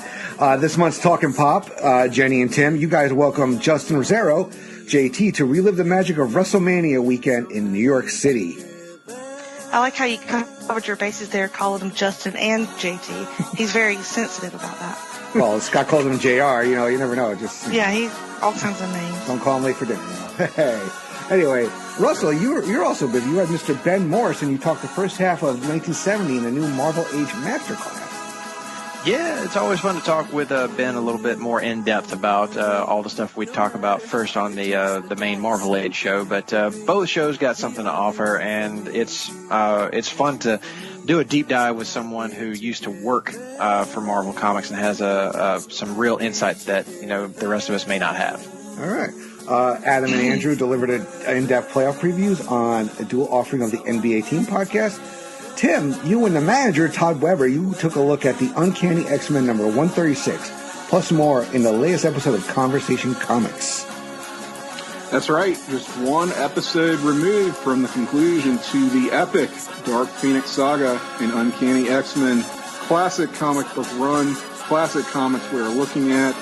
Really, really excited, and it's awesome to get back to that series with Todd, the manager, now owner.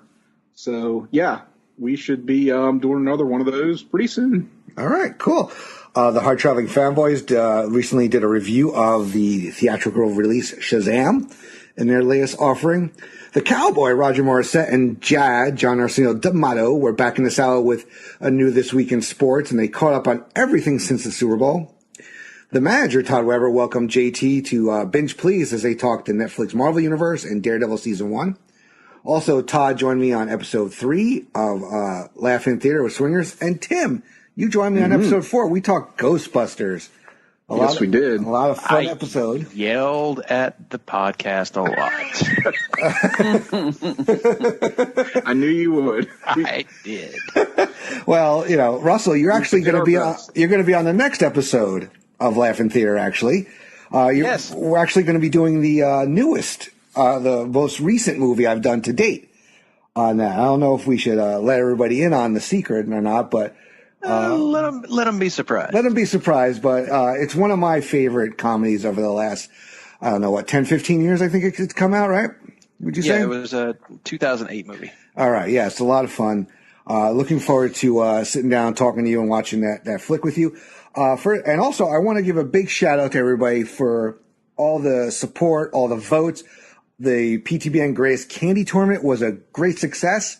Hope everybody had a lot of fun. And we all knew Reese's Peanut Butter Cups was going to win.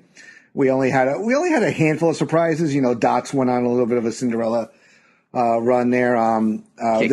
Kit Kat upset Snickers. Boo. I know. I'm waiting for Jenny That was too. the correct choice. But yeah, that was the only real number one that didn't make it to the Final Four.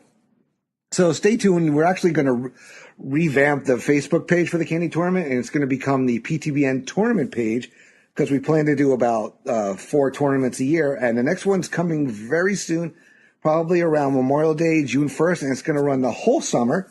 It's going to be music related and a reboot, so to speak, of a past tournament that kind of got had some we kind of had some bot issues, I guess you want to say.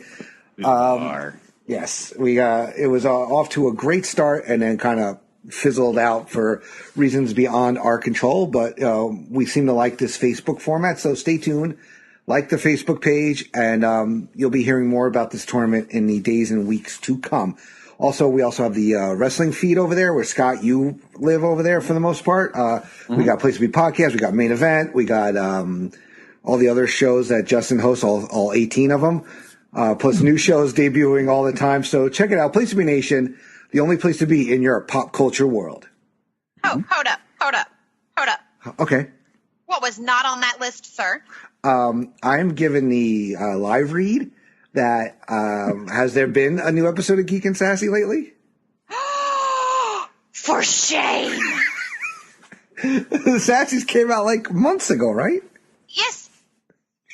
That doesn't mean that we can't talk about it and we can't talk about what's coming up. All right, what? Well, God, you got both of us here. We do that at the end of the show. We do the vlogs. You still forgot about us. I love going to my office with my cigar and scotch. Andy, this is all you. Bye. Well, Miranda, what's going on in Geek and Sassy land? I'll join you, Scott. There's some not write blackberry this. whiskey I can bring. Did not write this. Absolutely not. All right, back to the trivia. Let's change the story before Andy goes hiding under the bed with the dog. My dog's on vacation, actually. Yeah, just like you were. Show is it? You're about to go on vacation. In my apartment that looks like Beirut because I'm half in packing mode. All right. So, guys, we've been talking about the MCU for this first segment. When I was just looking at some research, we were talking about movies. Can anybody tell me which MCU movie has the highest Rotten Tomatoes rating and which two, there's a tie, which two MCU movies are tied for the lowest? Russell. Iron Man is the highest. Iron Man is the highest. I think the lowest is going to be Thor: The Dark World and The Incredible Hulk. All right. You are correct on Thor: The Dark World and Incredible Hulk. They only got 67%. Iron Man, the first one, is number 2 at 93%. Miranda. Number 1 out of every single one of them? Yep. One of the Guardians. No. Guardians 2 got 84%. Guardians 1 got 91%. The highest is 97. Jenny. Isn't it something dumb like Doctor Strange? Wow. It's not one, but it is way too high. Doctor Strange is number 9 at 89%. Okay. Yeah, that's still too high. I know what it is. Tim? It's Black Panther if it's not Iron Black Man. Panther. 97. That would be my next guess. Black Panther, 97. Yep.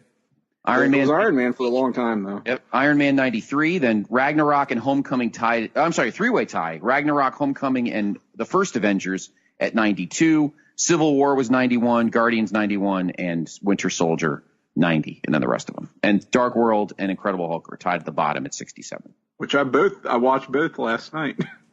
No, I didn't watch Hulk last night. I take that back. But I was going to say, you would have watched, you're doing the MCU Supercut too, right? So, yeah, you would have seen Incredible Hulk a while back. Oof. It sucks. No way around it. A little rough going there. And talking about quickly, I guess I'm looking at the wiki, and after Far From Home, I guess Phase 4, there's a movie called Shang-Chi that's in discussion. Oh, that's right. Which I've mentioned 3 times on the show, but that's okay. You have. What's yesterday about again? It's about a bird that sings. I don't know that I completely lose her voice. It's about a chicken that sings "Let It Be." Oh my god. That was like Todd Weber level, like passive aggressive.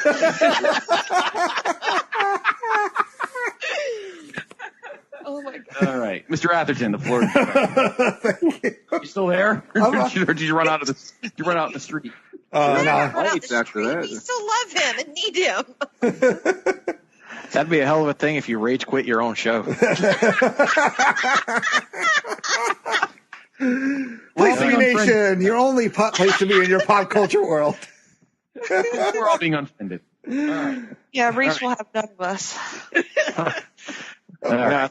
No, Reese only got rid of me and Miranda. Oh, gosh.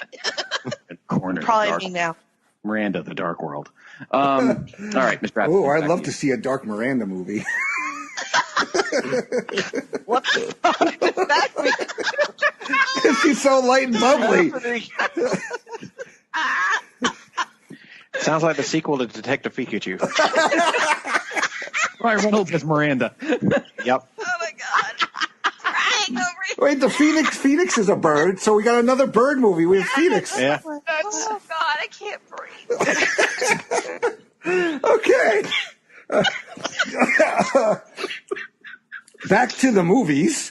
So, our next movie is Godzilla King of Monsters. This was around the middle area on most of our lists. Scott, you had it highest at number 5. Russell had number 6. I had it at number 7. And Jenny and Tim, you had number 8. And another omission by Miranda. So Jenny, talk about Godzilla. Recently I had, well, not recently, it was a while ago, but I had the debate about which monster was better, King Kong or Godzilla. Mm-hmm. And I feel like the person I was debating with, because I was going for King Kong, right? And so the person I was debating with kind of talked me into Godzilla by the end of the conversation. So for me, this movie is like going to be definitive whether I like Godzilla or King Kong better. So that has nothing to do with any of the movie money, but that's how I do things. I want to hear more about this debate. I love her. Who was this debate with? This was with my friend James Eccles, and a dude who loves movies and monster horror flicks and everything like that. So he has some very good points about the Godzilla. He does. So shout out James. And I don't know, what do you guys think, King Kong or Godzilla? Godzilla. Yeah, I'm kind of leaning Godzilla on this one. I mean, Godzilla's a cooler monster, but I think King Kong has had the better movies. That's my point as well. I guess it depends on the agree era. with that. I have to say it depends on the era. Like the original Shohei, like the Godzillas in the 60s and 70s era were so fucking good. And the King Kong remakes, not counting Skull Island, because Skull Island kicked ass, but like the Peter Jackson King Kong, I mean, I own it. I mean, it's okay. Way too fucking long though. Yeah, but it was really long. The 80s one, the one with Jessica Lange, I really like that one. Mm-hmm. I'm okay with that one, yeah. Yeah, that one's good. It's hard to say. If we're talking about the current verse, I'm pumped for this one because it's leading into the King Kong versus Godzilla movie. Exactly. So Jenny, the cinema will be your answer. I remember seeing the first Godzilla, and I thought it was all right. I mean, it wasn't the shitty 98 Godzilla, which only was good because, Puff Daddy sampled Kashmir. It was probably the highlight of the fucking movie. But they waited too fucking long to show you Godzilla. That was the big problem. Yeah, and he didn't even look like Godzilla. It looked like a giant, Ricky Steamboat's Komodo dragon. It didn't even look like a guy. It didn't look like fucking Godzilla. Godzilla's gray, not green. And this first Godzilla was not terrible. It was okay. I loved, maybe because the cast was great too, but I loved Kong Skull Island. Kong Skull Island was awesome. That was awesome. It was fantastic. Yeah, and really like that one. Yeah, and I have a feeling that this is going to be really, really good too. And again, I think it goes back to the kind of the theme of my comments tonight, and I'm curious your guys' thoughts too, that I think people are ready to watch something different. Yeah. I'm not anti-Marvel, and I know I'm sounding like this, and I'm really not. I'm pumped for Endgame. All I'm saying is, all right, the story's over, and now people are ready to kind of go on to something else while Marvel gets ready for the next thing. And I think this will be a benefit of that. Me too. Okay, good. Endgame's done. All right, Spider-Man's coming. That's nice, but I'm ready for something different. Fuck, man, Godzilla. Let's do it. I think people are ready for kind of jump into something else once Endgame is finished. And I think Godzilla cinematically will be, and fiscally will be the wealthy recipient of that. And I think also the other introduction of the other monsters, because you saw that tease at the end of Kong Skull Island. You knew like this is what was coming next. I mean, people love them shared universes. I'm telling you. I mean, you can't. Oh, for sure. What's the rating on this one, guys? The Godzilla. Godzilla XXX. Poor lizards. Monsters inside me. Well, I mean, if you want that, I can give you books that will give you that. But I'm just saying. It's anyway. It's rating. Doesn't say what rating it is. It's. I gotta look. I'm guessing it's PG-13. Gotta be right. I'm just curious. No, it's not R. He's like hands down Godzilla. Like he'd look at Jenny and like Godzilla. No, you're wrong, Godzilla. Always. So I just was curious if it was a PG-13. I mean, I don't see us getting an R Godzilla. No, it can't be worse than PG-13. Yeah, okay. I mean, Kong Skull Island, I think may have been PG-13, and that was okay for my younger child. I mean, he was. I'm cool with PG-13. Mine's almost 13. So. Yeah. It's looking on the IMDb, it is PG-13. Okay. So. Wow, and how about this? It'll be the 35th Godzilla movie ever made. Wow. Oh wow. He's 35th in the entire franchise, going back to when the fuck was the first one? 52? 50 shit. 50 super shit. I don't know what 50 shit is, but big okay. Well, it's a big shit. It's Godzilla. We need the supercut of all of the Godzilla films. Oh my god. Yes. We gonna sit and live watch them all, guys? Yeah, let's do it. I'm down. Well, maybe. I don't know if I have the strength. Yeah, I think Godzilla, I mean, talk about a strong just piece of IP, right? I mean, that with that kind of track record and that many films in the series, got that built-in audience. Again, I keep going back to Venom in September last year, 200 million. What? So Godzilla, I see it doing pretty well. It's got a lot going for it. But I do still think it has a ceiling. And that's why I had it at my number 8. I also kind of, in the back of my mind, just think it's not going to be that good. And while quality doesn't necessarily count for a lot with a summer blockbuster, it just seems like that's what's going to limit how well its natural place is. So unless it gets really, really good word of mouth, I think it's just going to stall at that, like, kind of upper 190s maybe, and that could be optimistic even. Yeah, I mean, you look at the schedule, it comes out a week after Aladdin, and there's no real, I mean, if you want to consider Dark Phoenix something maybe competitive to it, I mean, Rocket Man and Long Shot, those aren't really going to be the same audience, and Secret Life of Pets 2 probably isn't the same audience, so, I mean, the next thing could be Dark Phoenix. Or Shaft. Okay. Yeah, it'll hang in there until Dark Phoenix at least. I figure, God, unless Dark Phoenix does really bad, it's fingers crossed. Take the well. I think it's worth at least its opening weekend, but beyond that is certainly pushing it. All right, cool. So we're gonna move on to Men in Black International. Miranda, you had that at number 7. Myself and Russell had number 9. Tim had at number 10. Jenny has it as a wild card, and Scott does not have it on his list. So, Miranda, are you looking forward to Men in Black International? I am. I have huge reservations. I think I say that all the time when somebody puts something new in a area that I really love. The Men in Black franchise is one of my favorite all-time movie franchises, which may seem odd and is not usually what you hear from most people. But it's one of my all-time favorites. I have a problem with the title. that I was going to get into, like, on your show later. Yeah. Well, they're Men in Black, and this has been proven through the other ones already that this is a whole intergalactic thing. Mm-hmm. So international seems like a really dumb. Yeah, sorry. Men in Black, XXX. Yes. Hey, Men in sweatpants, XXX. Men in Black, Far From Home. There we are. Men in black sweatpants. Men in Black Endgame. Men in Black sweatpants. Yeah.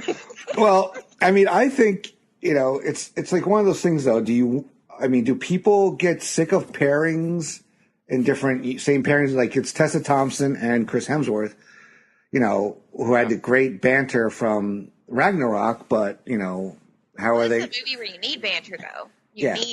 You need that ebb and flow of that. But you got to make it different because it's a different, cinematic universe.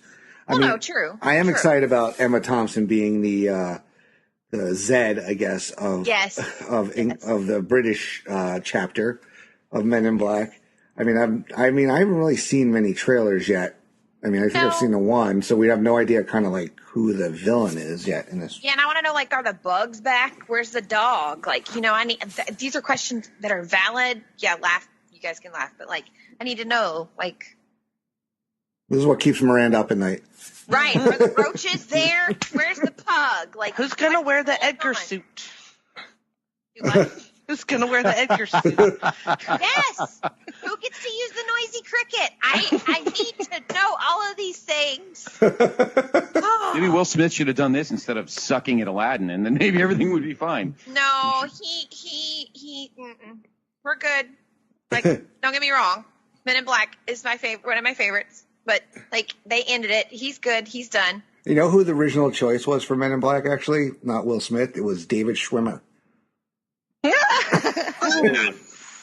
Yeah, that would have been rough. That didn't happen. No, well, it wouldn't have been one of my favorite franchises if that had. I mean, don't get me wrong. Like, I just don't think he can pull it off the way that.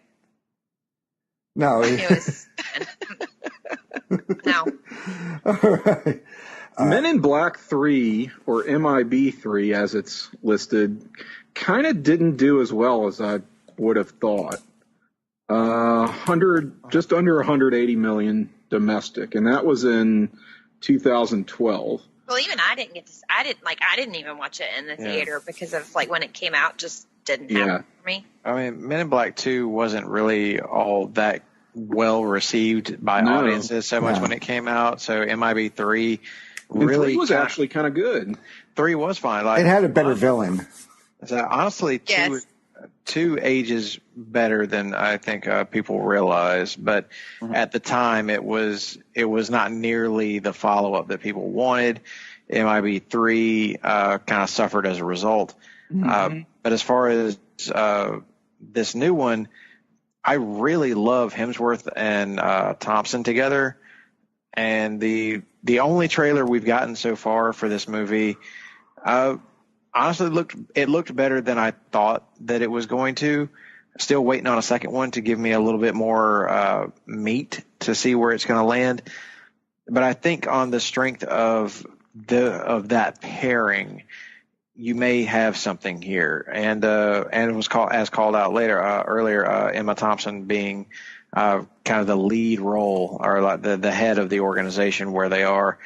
I think this has all the potential in the world to maybe revitalize and bring a seemingly dead franchise back to life.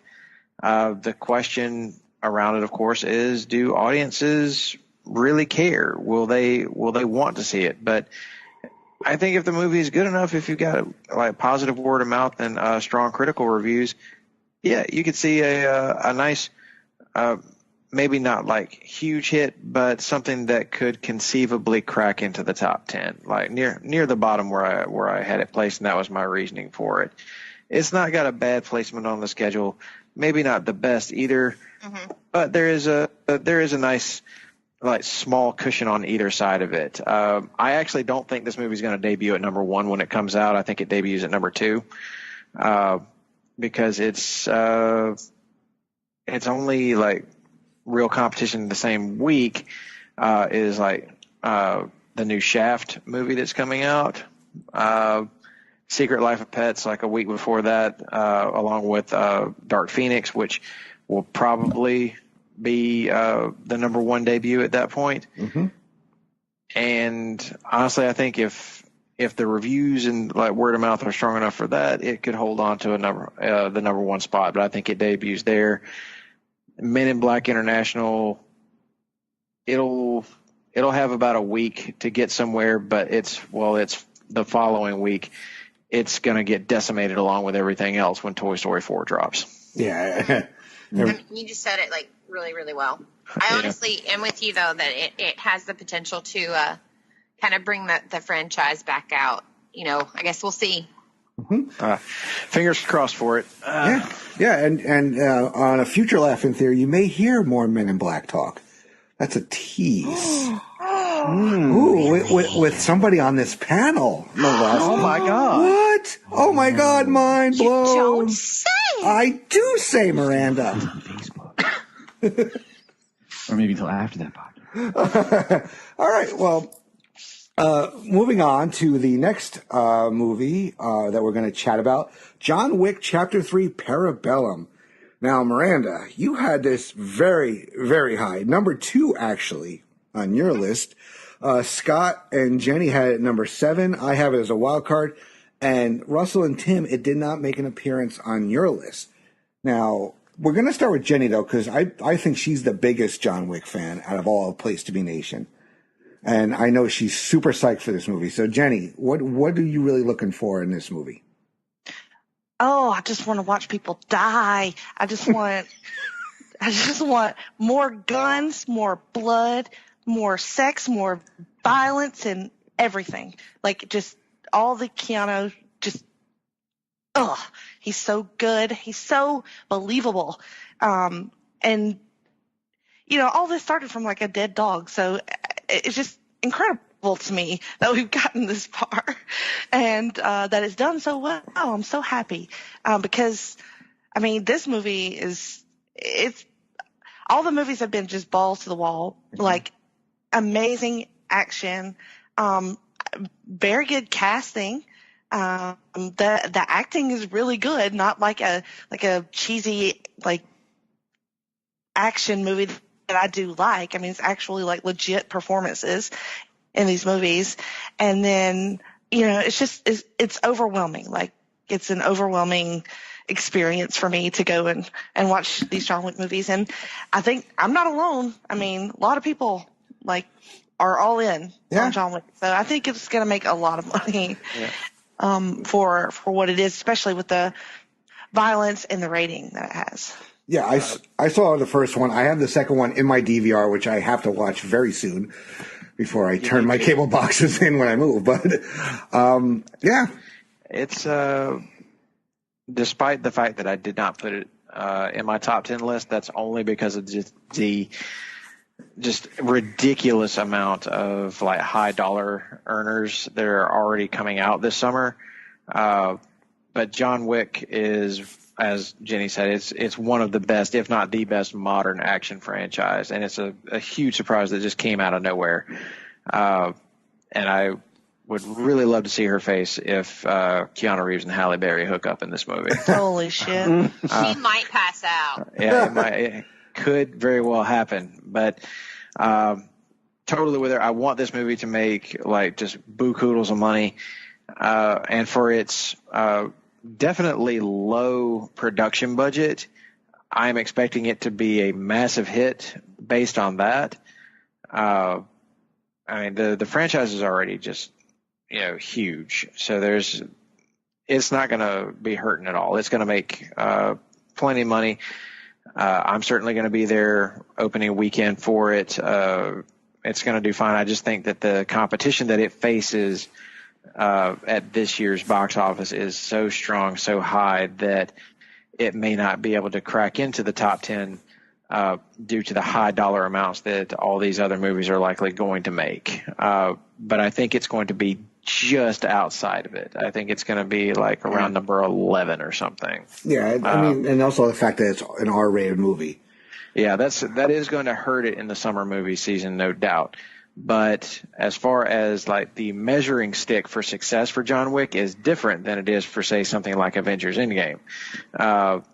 John Wick didn't cost nearly that much money to make or to market. It's got a certainly a solid built-in fan base who is going to go see this movie. They're going to turn it into a hit, and if the last two are any indication, it's probably going to be really well reviewed as well. So this looks incredible. The trailers have been great. I can't wait to see more of Keanu Reeves just killing motherfuckers, because that's what he does best, and that's what I want to see him do. He was on a motorcycle killing folks with a sword. Yes, my God. But there's a knife fight scene coming in that Holy shit. that is going to blow people's minds. I can't wait to see that in full flight. Awesome. Now, Miranda, number 2? Yes. You think that only Avengers Endgame is going to make more money this summer? Okay, the reason that I put that there, and I did debate it for a moment, so this wasn't me just like slapping it together. Russell brought up a good point. It costs less to make, number one. Mm-hmm. Number two, it has truly, the John Wick Chronicles here have gathered such a cult following, and I don't think the R-rated factor hurts it, because I did say that, that time frame, 5/17, 5/10, because we were talking about Pokemon. Mm-hmm. Yes, schools are letting out, but there's still enough that are in that the parents are going to be like, one less shot, let's go, on this day because the kids are still in school. You see what I'm like? I don't know. I think that mixed with the cult following that it has kind of been given, in my opinion. I could be wrong about 2, but I think high. Well, that could make or break your it could standings in here. That's the game. Sometimes you got to take a chance, and Miranda could be laughing all the way to the live watch. To make those fuck them kids dollars. Yeah. Fuck them kids, dirty money. Right. All right, Scott, Tim, you guys got anything to add about the John Wick franchise or this installment in particular? I didn't have it on my list, not because I'm not rooting for it. I just, I do think it's going to get kind of crowded out this year. I do think it'll be quite profitable in its own right. I just, I can't see it really cracking a top 10. A hard R action movie, Deadpool kind of more the exception than the rule. Plus that's a built-in superhero franchise audience. Something like this, I just think it's got a limit, and it's not gonna. A number 11 sounds kind of appropriate for it, but I'd like to see it do better than a lot of the choices that actually did make my list, I will say. So one to keep an eye on. Oh, okay. So the next one we're going to move on to is a bird movie. Artemis Fowl. Yes. I am the only one that had this on their list. It is not a bird movie. At number 10. Yes, it is. One of 2 bird movies. Yes, there's actually, there's more. I mean, like we said, Phoenix is a bird, so come on. Oh my gosh, yeah. So I'm just going to read the plot description from IMDb, so kind of explain. Artemis Fowl II, a young Irish criminal mastermind, kidnaps the fairy leprechaun officer Holly Short for ransom to fund the search for his missing father in order to restore the family fortune. The proliferating what? Kidnaps proliferating. Kidnaps the fairy, and now leprechaun. I'm just reading that. So look, and they have the LEP is in all caps, and then it's recon.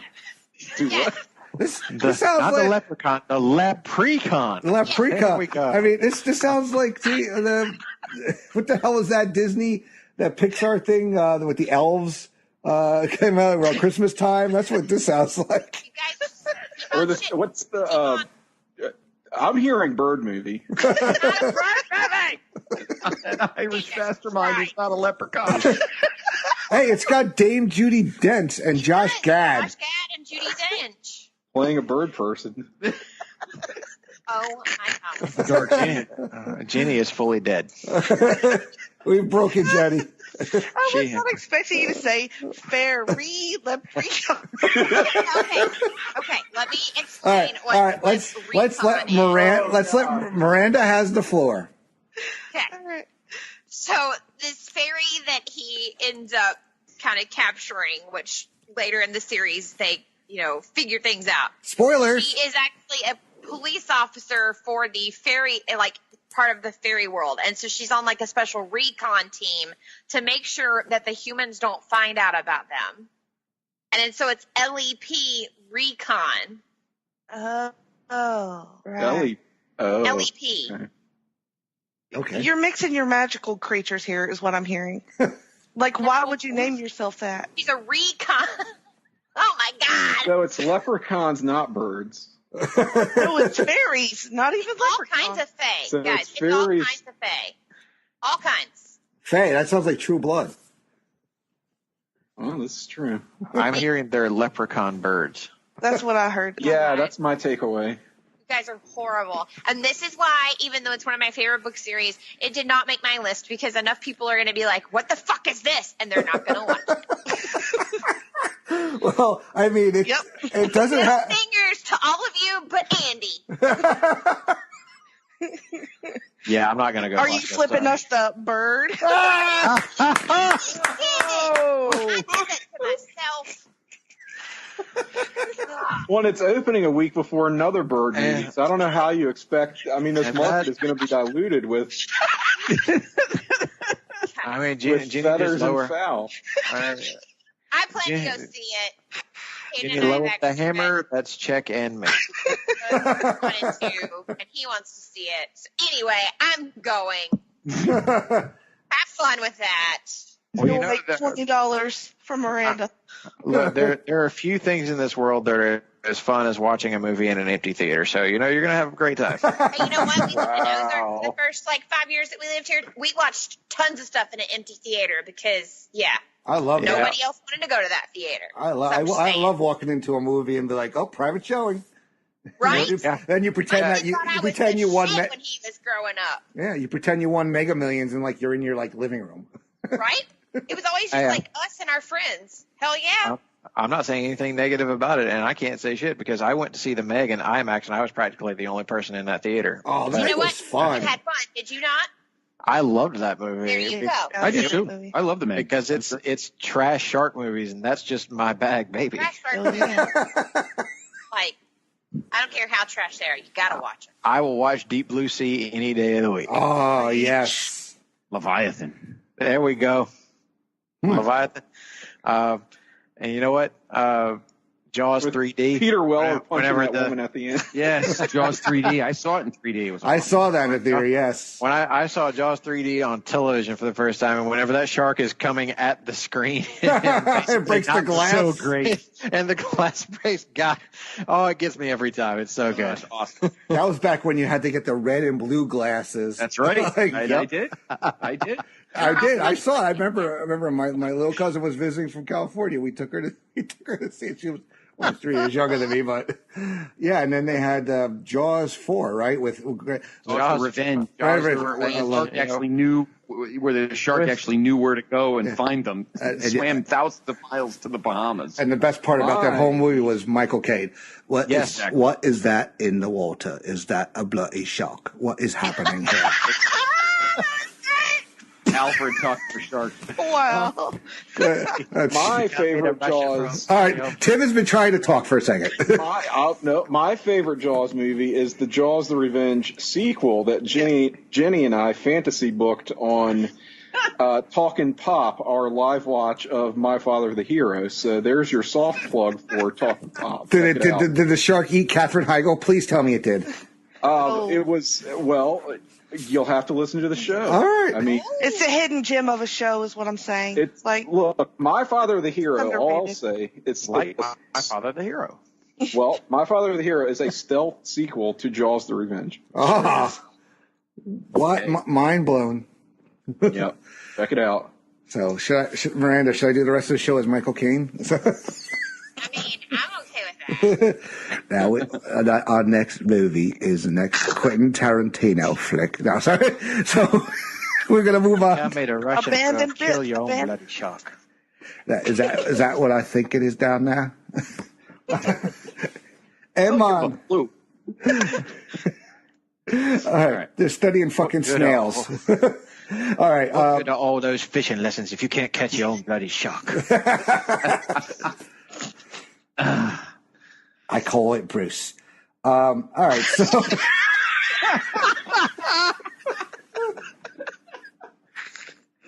Oh, man. Anyone still listening to us? No, we're going to edit this, and the outtakes are going to be better than the actual show. Oh, no. You're People leaving checked this. out an hour ago. What are you talking about? We're just here. We're just entertaining ourselves at this point. Like, when this posts, we're all going to we're going to go listen to it. So we're just going to be listening to ourselves. So that's what's going to happen. The fairy police are going to come after Get those download numbers up, I'll tell you. The leprechaun. Leprechaun.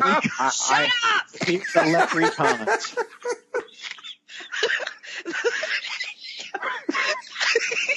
God bless. I'm just going to edit that part and just play it over and over again. It's Oh my the God. leprechaun, don't you know? Sticking feathers up your ass does not make you a leprechaun. I wish Greg was on the show to do it as JR. Yeah, I know, right? Oh, I know, God. Yes. That's the missing ingredient. Yeah, Oh, leprechaun, huh? Leprechaun. If we had Mauro Ronaldo, it's a leprechaun! He's doing it! As God is my witness, he is up his ass. It's a top rope leprechaun!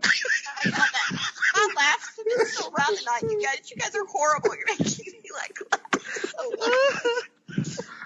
in all honesty, I think Artemis Fowl is going to turn out kind of like A Wrinkle in Time did, where like you want it to do good because you love the book and you love the book series, but nobody's really gonna. I just think, well, it's August and nothing else is coming out around then except for the Angry Birds movie too. So I think people are, if it's hot as hell outside, people are going to just go just to get in the air conditioning. So that could help. It's going to be, could be hot as fuck. Just like, I don't care what it is. If it's a bird movie, it's leprechauns, it's fairies.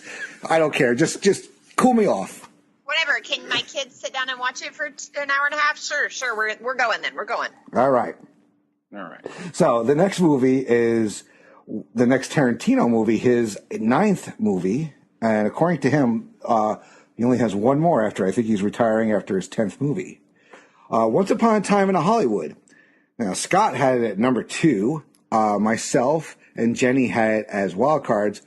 And Miranda, Tim, and Russell, it did not make their list. Yes, it did. It's my number 10. Is it your number 10? Let me see. My number 10. It is. Oh. Yep. See, I got to pay more attention these days. Jesus. Quite all right. You put it on read only, and then you can't even read it. Well, I can edit it. By God. My God. My God. Tarantino. No, I'm just giving you shit. I know. It's okay. You can give me shit, Tim. You're allowed. So, Scott, kind of explain your thought process for putting a Tarantino movie at number 2. Kind of the same reason that I've been the theme of most of my comments tonight about the hangover of superhero movies. I think people this summer are going to be looking for some different things. And I think, and that's why I think Rocket Man will do pretty well, because I think biopics are hot now after Bohemian Rhapsody, and period pieces. And this takes place in the 60s era of Hollywood. I think that kind of stuff is kind of very attractive to older movie viewers that don't have kids. And I know that I feel like the only reason we're picking movies to do really well is because people have children. And I mean, yeah, logistically that makes a ton of sense, but I think you're going to see kind of a renaissance of kind of period pieces for 60s and 70s. And, again, Bohemian Rhapsody did well because it took place in the 70s into the 80s. And I think it's something different. And it's a different kind of movie for Tarantino. Plus, you got Leo and Brad, who I don't think ever did anything together. Mm-hmm. So that's kind of a fascinating combo that may be a lot. It looks like they're having, like, I watched a trailer. It looks like they're having legitimate fun while they're doing the movie. So I think this is going to attract a lot of people, and I think it'll be a dark horse. And I have a feeling it's going to be It's going to make a ton of money. And I think, and not by much, I think it's going to, in my list, I think it's just going to eke past Toy Story 4 for number 2. Not by a lot. Wow. But just enough to make it the biggest shock movie, money-wise, of the year. I mean, just because I think Leo and Brad are going to be a great combo. I think the period piece of the swinging Hollywood 60s will be attractive to adult viewers who want to watch something different other than a superhero movie or a monster movie. I think it's a perfect alternative for people that don't give a shit about Marvel or give a shit about Disney.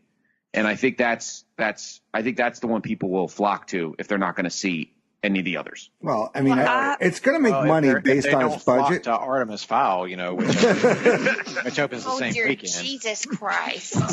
Once upon a time in an aviary. Would they flock to it or would they fly to it? Well, there is flying. No, actually, there is flying. I will give you that. There is some flying that takes place. Because the ferries, right? Right. Well, and then there's like contraptions and stuff that are built. We already established the leprechauns are birds. Oh my God! You said it was such anger. The fairies, right? Force watch. I'm going to make all of you go watch this with me. I'm going to force you to watch it with me. You guys, we better hope Miranda doesn't win this contest because we're all watching Artemis Fowl. If Miranda wins this contest, I will watch Artemis Fowl. I can't wait. I will too. Once Upon a Time in Hollywood, I'm a Tarantino mark, so I'm definitely going to go see it.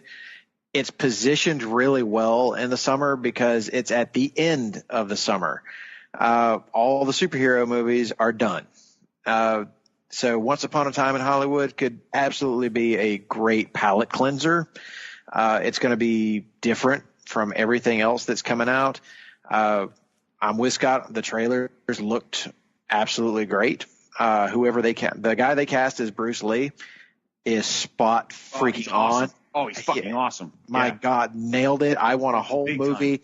I want a whole movie of that guy. Yeah, I agree. I want that. Bruce Lee biopic. And I desperately want that now, just from that trailer. I want this to be really good. I think it will be number 2 of the summer. I think that's very much wishful thinking. But as far as the movie is concerned, I think it's going to be good. I think Tarantino is probably doing this as probably another kind of passion project for him. It feels like something that he's really wanted to do for a long time. He's been talking about it for years. And to finally see it come to fruition and for it to look that good, Leo and Brad are usually a powerhouse on their own. So I'm very curious to see how they're going to play off of each other. I hope that they have chemistry. But in their individual scenes, looks like they're both still at the top of their game. So if anything, it's going to be one of those summertime movies that could potentially be an Oscar contender as well. Mm-hmm. So I think that's where its reward is really going to come. Not so much in like high dollar box office, but I think people need to go ahead and start considering this one as an Oscar contender. So Once Upon a Time in Hollywood, going to be one on my list to go see. I'll be there probably opening weekend, probably right along with a whole bunch of other people. Great. I'll be there. Great way to cap off the summer. Yeah, and like most Tarantino movies, it's got a stellar cast, including Brad and Leo. It's got Margot Robbie, Timothy Olyphant, Dakota Fanning, Pacino, Kurt Russell, the unfortunately late Luke Perry, Damian Lewis, Tim Roth, let's see, James Clifton Collins Jr., Michael Madsen. So yeah, a lot of the staples. Bruce Dern is in it, which a part actually is supposed to be played by Burt Reynolds before he passed away. So yeah, it looks very, very cool. But I think it's going to do well just based on its budget as well, like John Wick. But yeah, for the purposes of our little contest, I don't think, will it be one of my favorite movies of the summer? I would probably guarantee it's going to be one of my favorite movies of the summer, but I don't think it's going to be the box office monster that you may want it to be. Yeah, I will say that all of my picks other than this one were kind of just by the numbers. And then I got to number 10 and just thought, what feels like a number 10 summer movie? Just on gut instinct, and It was this one. Even though Tarantino's last film, which I think was The Hateful Eight, correct me if I'm wrong. Yes. Yep, that's correct. Didn't do great domestically. As Scott and Russell, you guys have pointed out, this is feels a different type of Tarantino movie. It's got that great cast. Do not underestimate the 1-2 punch of Brad and Leo. I think that's going to be awesome. I think it's going to put the asses in the seats. And yeah, this could be a bit of a sleeper. And not only the tremendous cast, you've got that great placement for it as well. Like you were saying, Russell, end of the summer, got a pretty wide open field. So yeah, I see this cracking the top 10, just barely. Yeah, The Hateful Eight did not have the best placement for its initial release. It was released on Christmas Day 2015. That's right. It was also 2 hours and 47 minutes long. And even though I really like that movie, it's one of those that you're going to feel every minute of it. Yeah. Not exactly a date movie. This feels more like certainly a date. Not. You know? Yeah, like Once Upon a Time in Hollywood feels like it's got that more of that classic Tarantino feel to it, whereas The Hateful Eight was more like an exercise in tolerance. But yet a fun one. So oh yeah, I was there for it. Yeah, I'm a mark for Tarantino as well. But that's where I'm at. All right, cool. All right, so we're going to move on to an animated movie, The Secret Life of Pets 2. I have it, and Tim has it as wild cards, and nobody else has it on their list. So may come to regret that. Yeah, I mean it's coming out. I've never seen the first one, even though I have kids. I think I believe their mom took them to see that. I got out of that one. I mean, it's coming out, before about 2 weeks before Toy Story 4, so it's got a little bit of time to make some money. But honestly, when I looked at the trailers and the plot synopsis of the first one, it sounded like Toy Story. Really, just with pets. With birds. There are some birds in it. Got more birds. Yeah, it's another bird movie. There's going to be a very contentious episode of Geek and Sassy coming up. Yeah. All of us who left this movie off of our list may come to regret it. I regret nothing. First one did stupid good money. Yeah, it did. The first one was made on a production budget of $75 million, worldwide gross $875 million. The sequel is probably going to repeat that. I think. Get out of here with your facts and your numbers. Do you think the replacement of Louis C.K. is going to do anything? Yeah. I don't think the kids were showing up for him. Honestly, this movie, Secret Life of Pets 2, is opening against Dark Phoenix. And might beat it, actually. I think it's going to. It's going to beat it. I think Dark Phoenix is actually going to struggle to compete with Secret Life of Pets 2.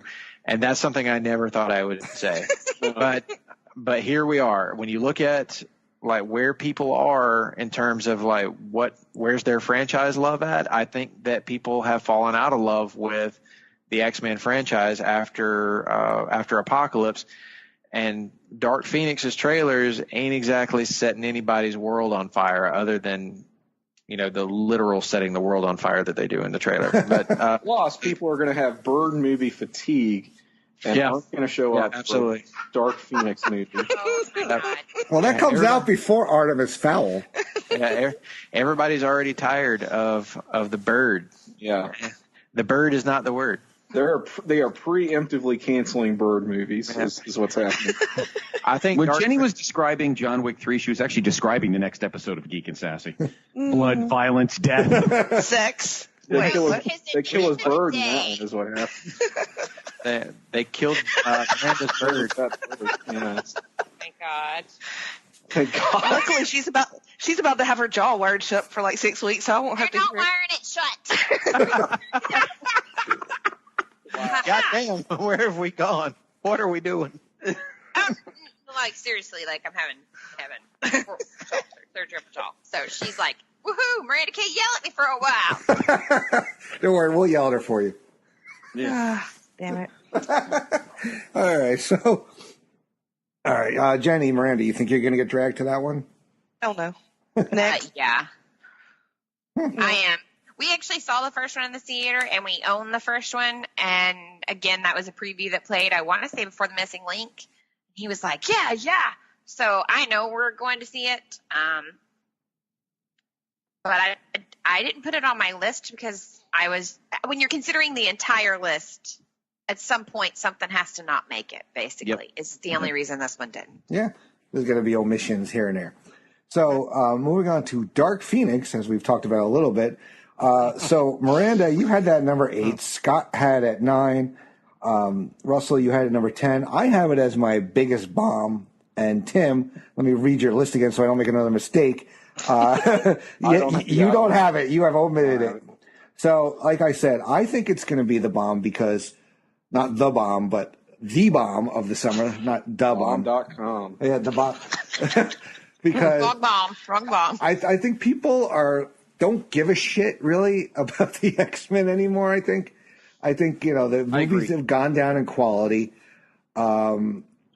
I think everybody pretty much knows that it's going to be whole rebooted, retconned, whatever. So I think people are kind of checked out on it, and based on its budget, I don't think it's going to make the money back that it needs to. I don't think Fox even gives a shit anymore, to be honest with you. I think they checked out on it too. I mean, it's not their problem anymore. It is going to probably lose The Secret Life of Pets, and it might not even be Shaft and Men in Black and then Toy Story. So where's it going to go? It's going to fade into obscurity as probably the last released.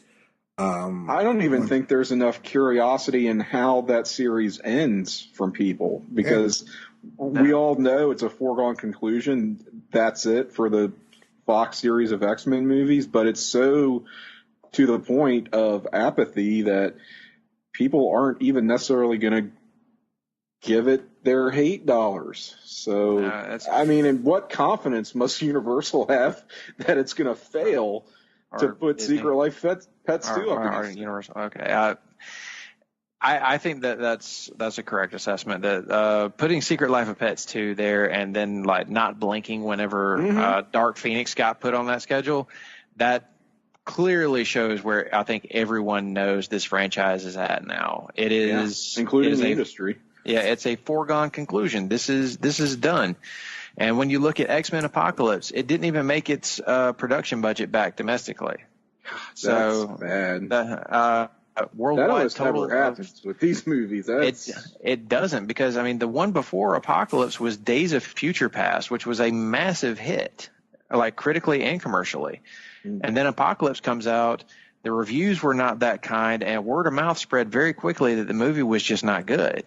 And that killed it. That killed it at the box office. I think Dark Phoenix looks to suffer the same fate, especially considering how worried Fox got about it whenever the first cut of it was turned in. They delayed the movie over and over again to reshoot this thing.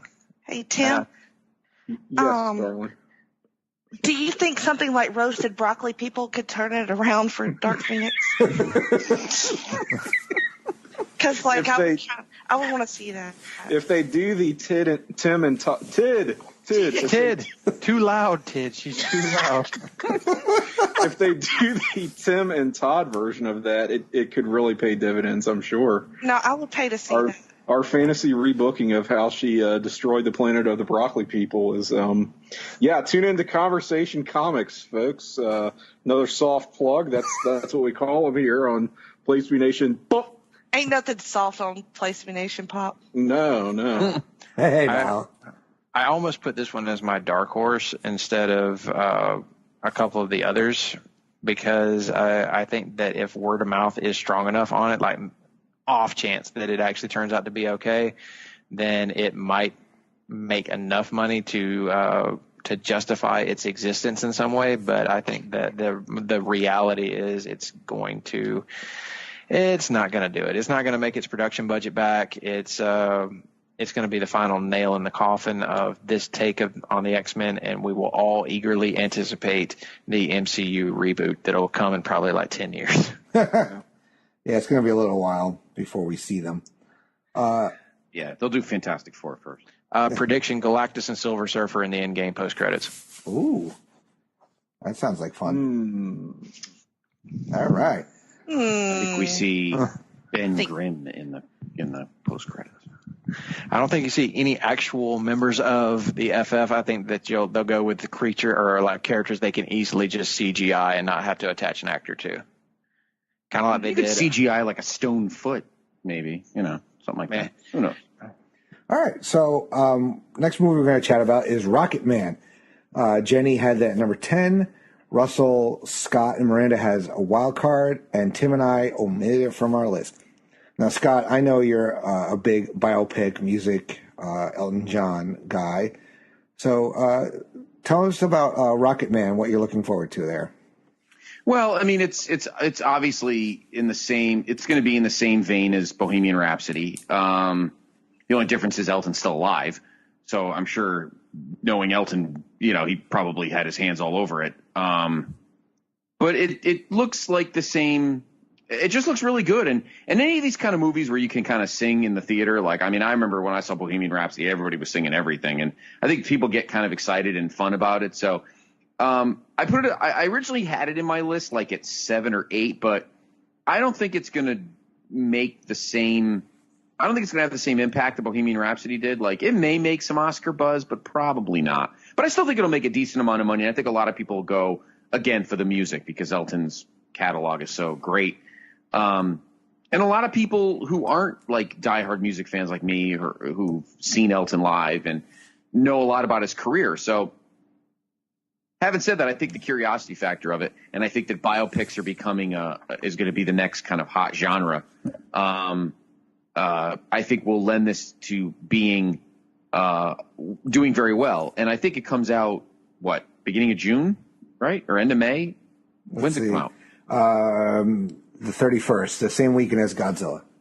Okay. That's not going to matter. No, it's two different audiences. Two different audiences. I mean, I'll see both, and a lot of people probably will see both, so it's not the end of the world. But I think it'll do pretty well because, again, I think people are in that frame of mind. They want to go to a movie where they'll be like, I know, start singing, Leave On or Tiny Dancer or, Rocket Man. And I think that'll kind of get people excited. It'll be a fun movie to see with a group. Like you talk about movies that kids will be taken to. This is the kind of movie that, like, you go to the bar, have a few, and then you go to the movie. So you could see probably crowds of 7 or 8 people going to see it, so they could sing the songs while they're on the screen. Stuff like that, I think we'll give it. Yeah, totally fucking hammered. I saw Almost Famous bombed. I think that's what it'll be. It'll be kind of a fun singy song movie on a rainy Saturday or whatever. And I think it'll make some decent money. It won't make the top 10, but it'll do pretty well. All right. Anybody else have thoughts about Rocket Man? Well, y'all know my opinion about Bohemian Rhapsody, so I feel like I thought it was doo-doo shit. It was.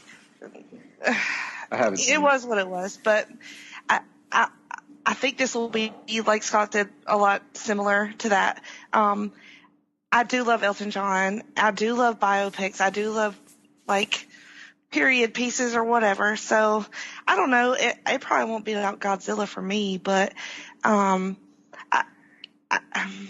if I'm going to know Elton, I'm just curious again how dark they're going to go. Like you say, it's going to be light and fun, but I feel like the more interesting part of that is like the seedier stuff.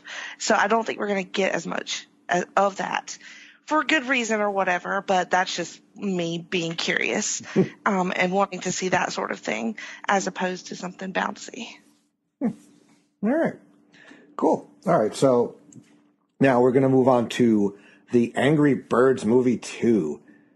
Jenny, you have it at number 9, and Tim, you have it as your bomb of the summer. So, Tim, you're This is a movie about birds, Tim. Yes, this is actual. This one finally is. So your rationale for putting this as your biggest bomb of the summer? So, I don't know. I looked at that first movie, right? Angry Birds. When did that come out? Probably 3 years ago. A few years ago, and it did okay.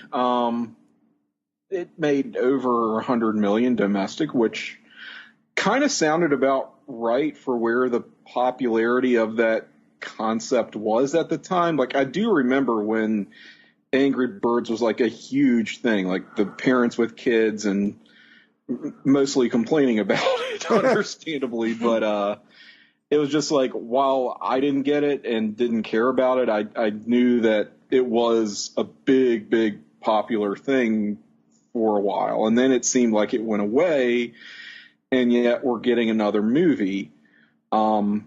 Despite the fact that, I mean, honestly, while the first one made money, it didn't like make bonkers a huge profit or anything. So I'm just sort of baffled a little bit that this is happening. And although those of you with children have told me this is still a thing with your kids, the fact that it doesn't seem to be as big of a thing makes me think it's not even going to do as well as the first one.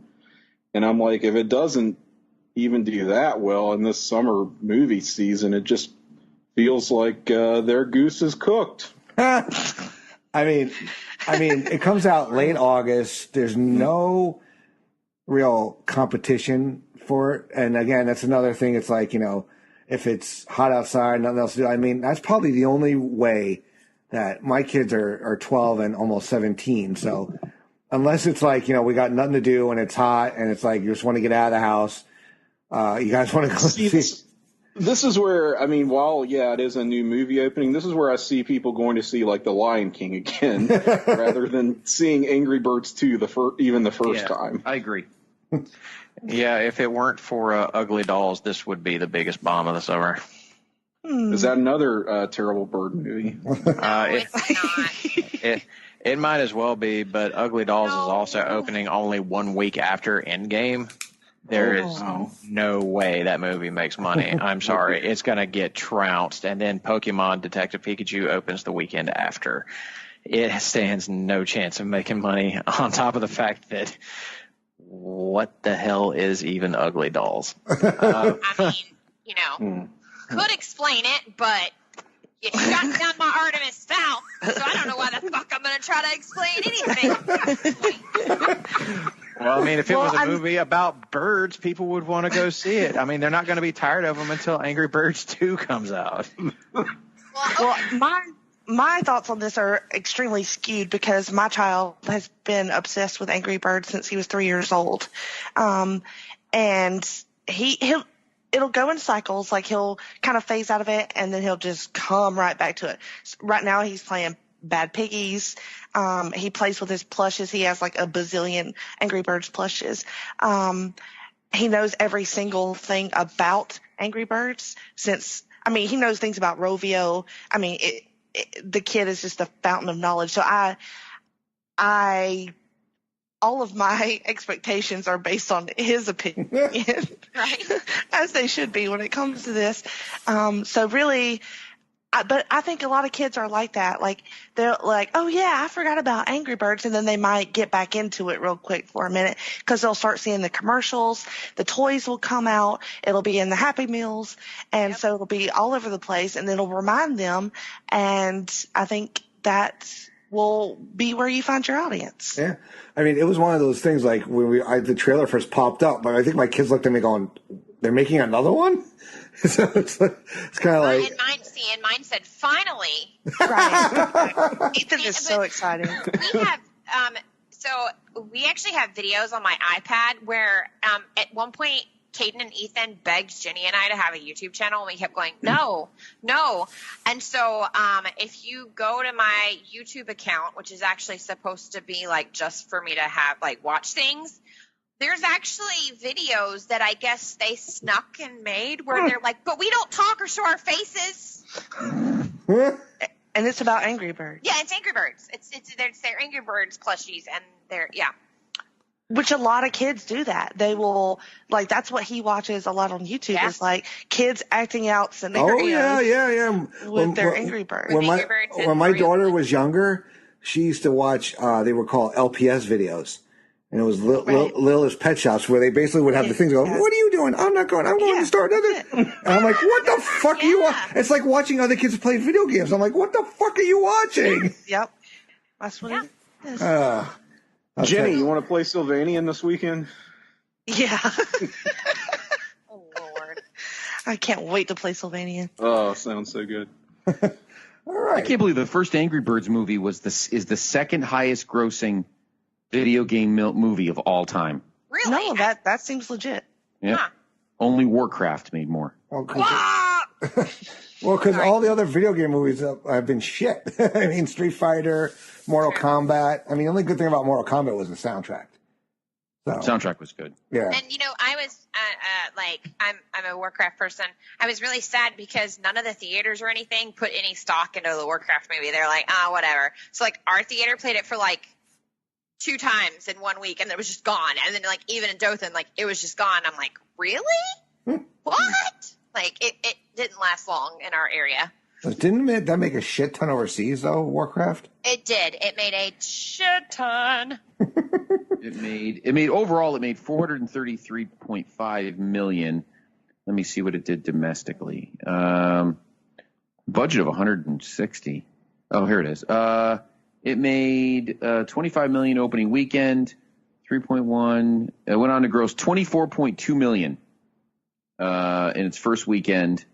Yeah, and then it made outside the U.S. It made 320. So it made more overseas. Yeah, it made a ton overseas. Yeah. Honestly, the only reason I don't think the Angry Birds is going to bomb is Jenny said it perfectly. I can't say it any better. The only thing that I think possibly might hurt it is down here in our area. 816, they're already in school. They're already back in school. Oh, wow. So, yeah. So they'll have to, it'll have to be hey, I guess we'll go to this because, there's not much coming out and you're fixing to have a lot. They'll have just started, so there won't be really homework or anything yet. So it'll be one of those we'll go probably opening weekend. And because all the kids are I don't really want to be in school, the parents will take them opening weekend, but that may also hurt it a little. I still don't think it's going to be the bomb of the summer. What's the budget on Angry Birds 2? I do not know that. I probably should have looked at that before I made this snap judgment of wishful thinking because the thing is stupid and I don't like it and I wanted to do that. Well, he's I didn't do that too many times. This was my one. This is my mulligan, I guess. We all have a Fast and Furious. Sorry. Yeah, no, seriously. Everybody has something that everybody has their one. 2 in my family. Well, while he's looking that up, and since Ugly Dolls is not on the list, and Russell's what even the hell is it? Right.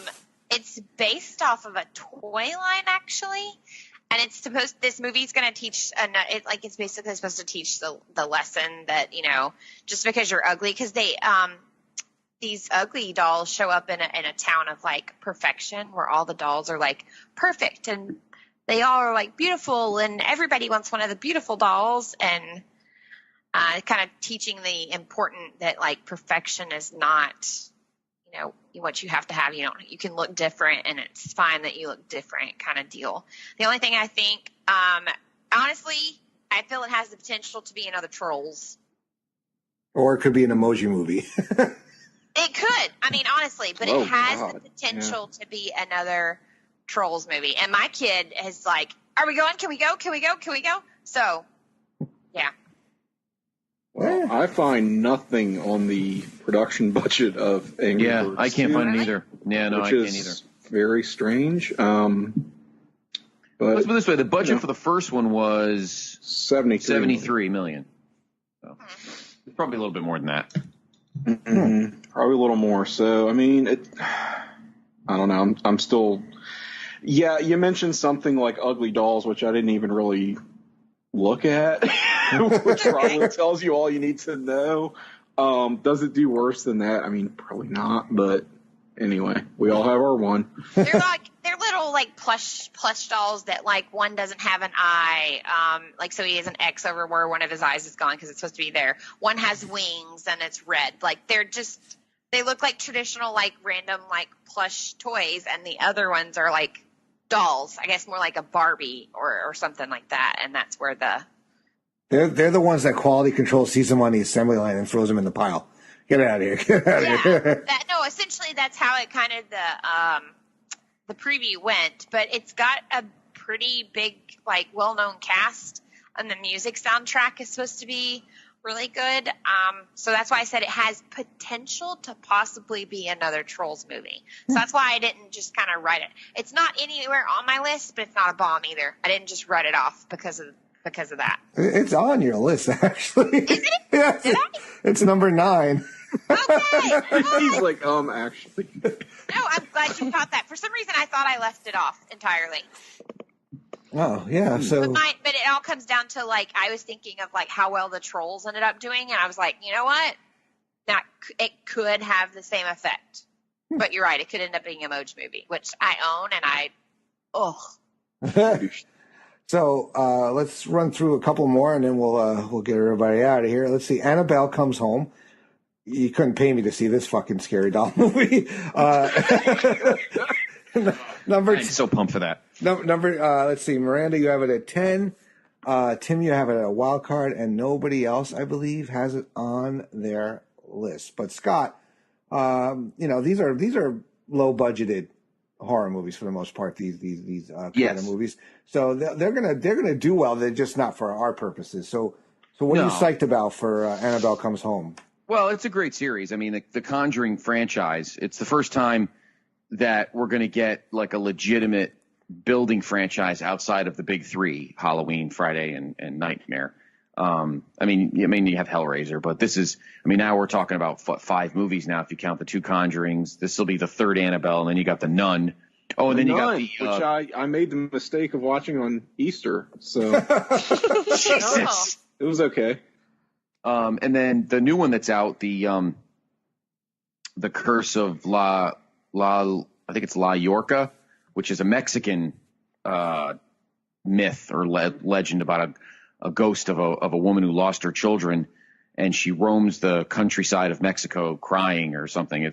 So that's coming out too. So I mean, it's an amazing franchise for very little money. And again, it's based on the Warrens who lived in Connecticut. So, and I met them a few times actually.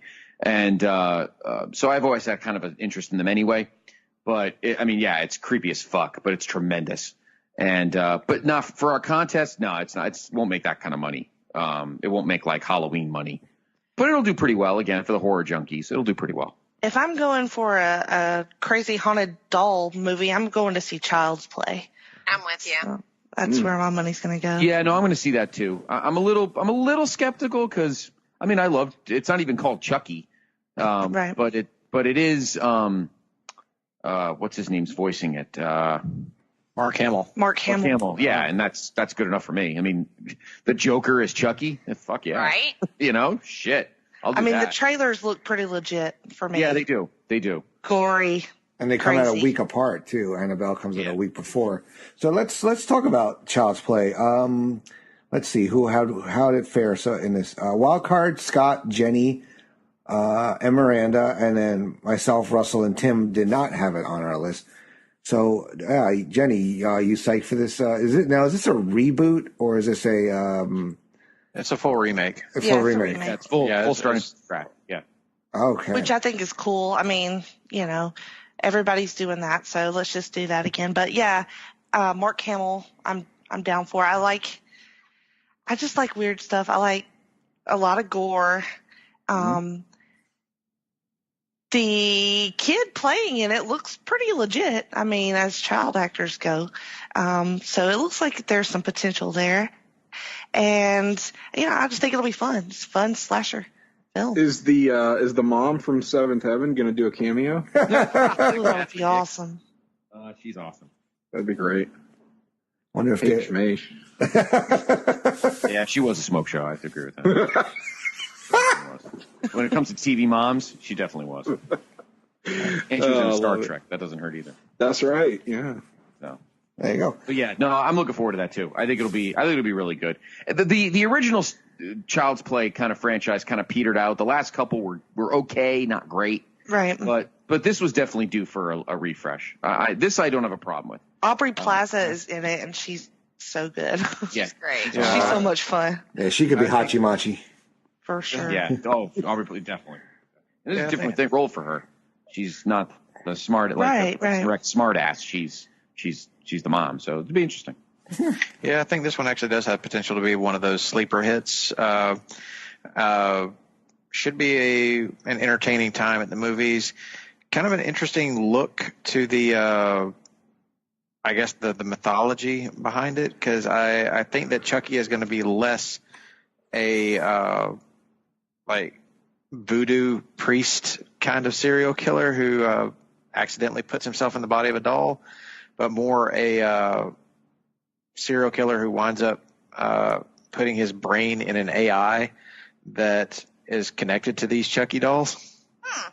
That's cool.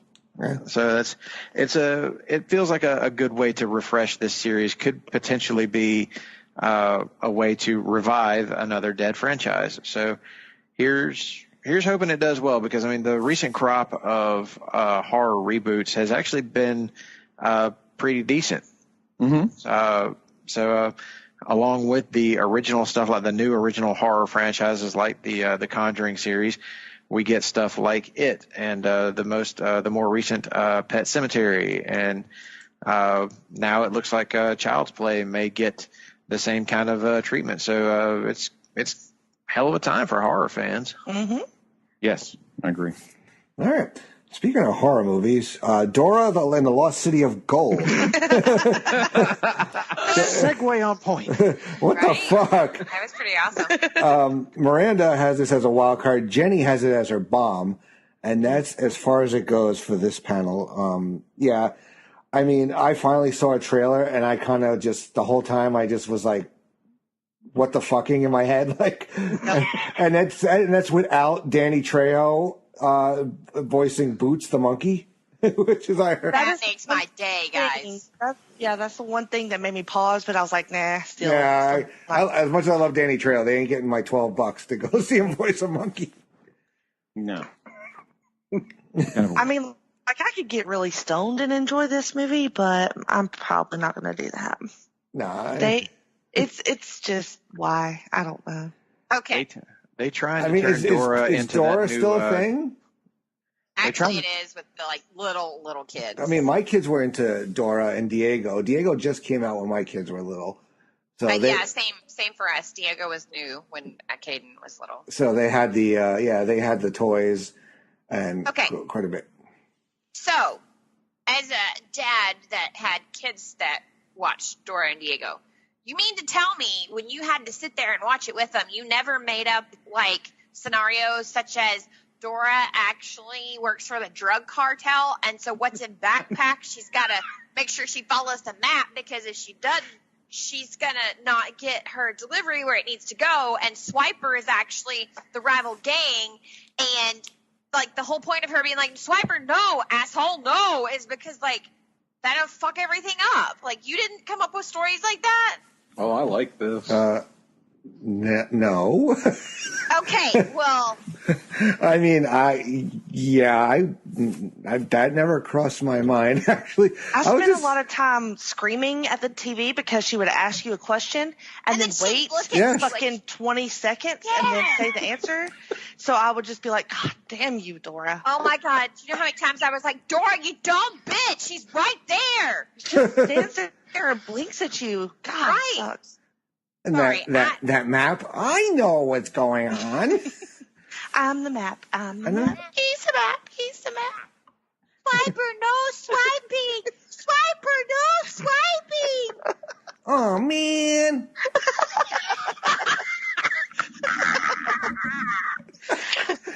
I would rather do this as a PTBN audio play. Yes. That's how I want my Dora. Can we? And Dora, seriously, she's the map, and she's a drug cartel. Yeah. Mm-hmm. Well, you're gonna have to talk to the manager. I'll talk to the manager, but I need Greg to write it because I'm not that good at that part. Oh God, don't let Aaron write it. Lord knows where we're gonna end up. No, the only reason I put this as a wild card is because I happen to know that other mothers did the same shit I did and like made up stories of what the Backyardigans and Dora and all those the fucking people were Backyardigans actually doing. So I think there will be some parents that will go see it just because of that, because they're like, you know what? Can't believe I'm doing this to myself, but I'm gonna fucking find out. You guys didn't have to suffer through the Wiggles and the Doodle Boss, so. No, I did. No, Really? I did. Wow, that was like my No, daughter. I did. I refused the Wiggles in my house, and then my sister-in-law, I would show up to pick him up because she would like babysit him for me, and she'd be like in there making him like dance and do the Wiggles, and I'm like, oh, I fucking hate you. Oh, I banned Caillou. Caillou is an asshole. Don't get me started. Imagine a live action Caillou. Oh God, no, that's my version of hell. Oh, God, it's dreadful. Oh my God. That whiny little bastard. No, I would. I'll fucking smack him. Oh God. Be like, why are you not bending him over your knee and just Or locking him in the fucking closet. that works too. Caillou wanted to go, but gee, that fucking voice of that narrator. Oh my God. The whole show sucked. Oh, so What horrible. the fuck are you watching Caillou for? My niece watched Caillou. Oh, Mia watched like Caillou. Ugh, fucking hate it. Oh God, yeah, it was horrible. I banned that fucking show. My kids always bring it up. They're like, "Dad, you want to watch Caillou?" I'm like, "Get out of here." You hate it? No, All Kaden doesn't diseased like looking it either.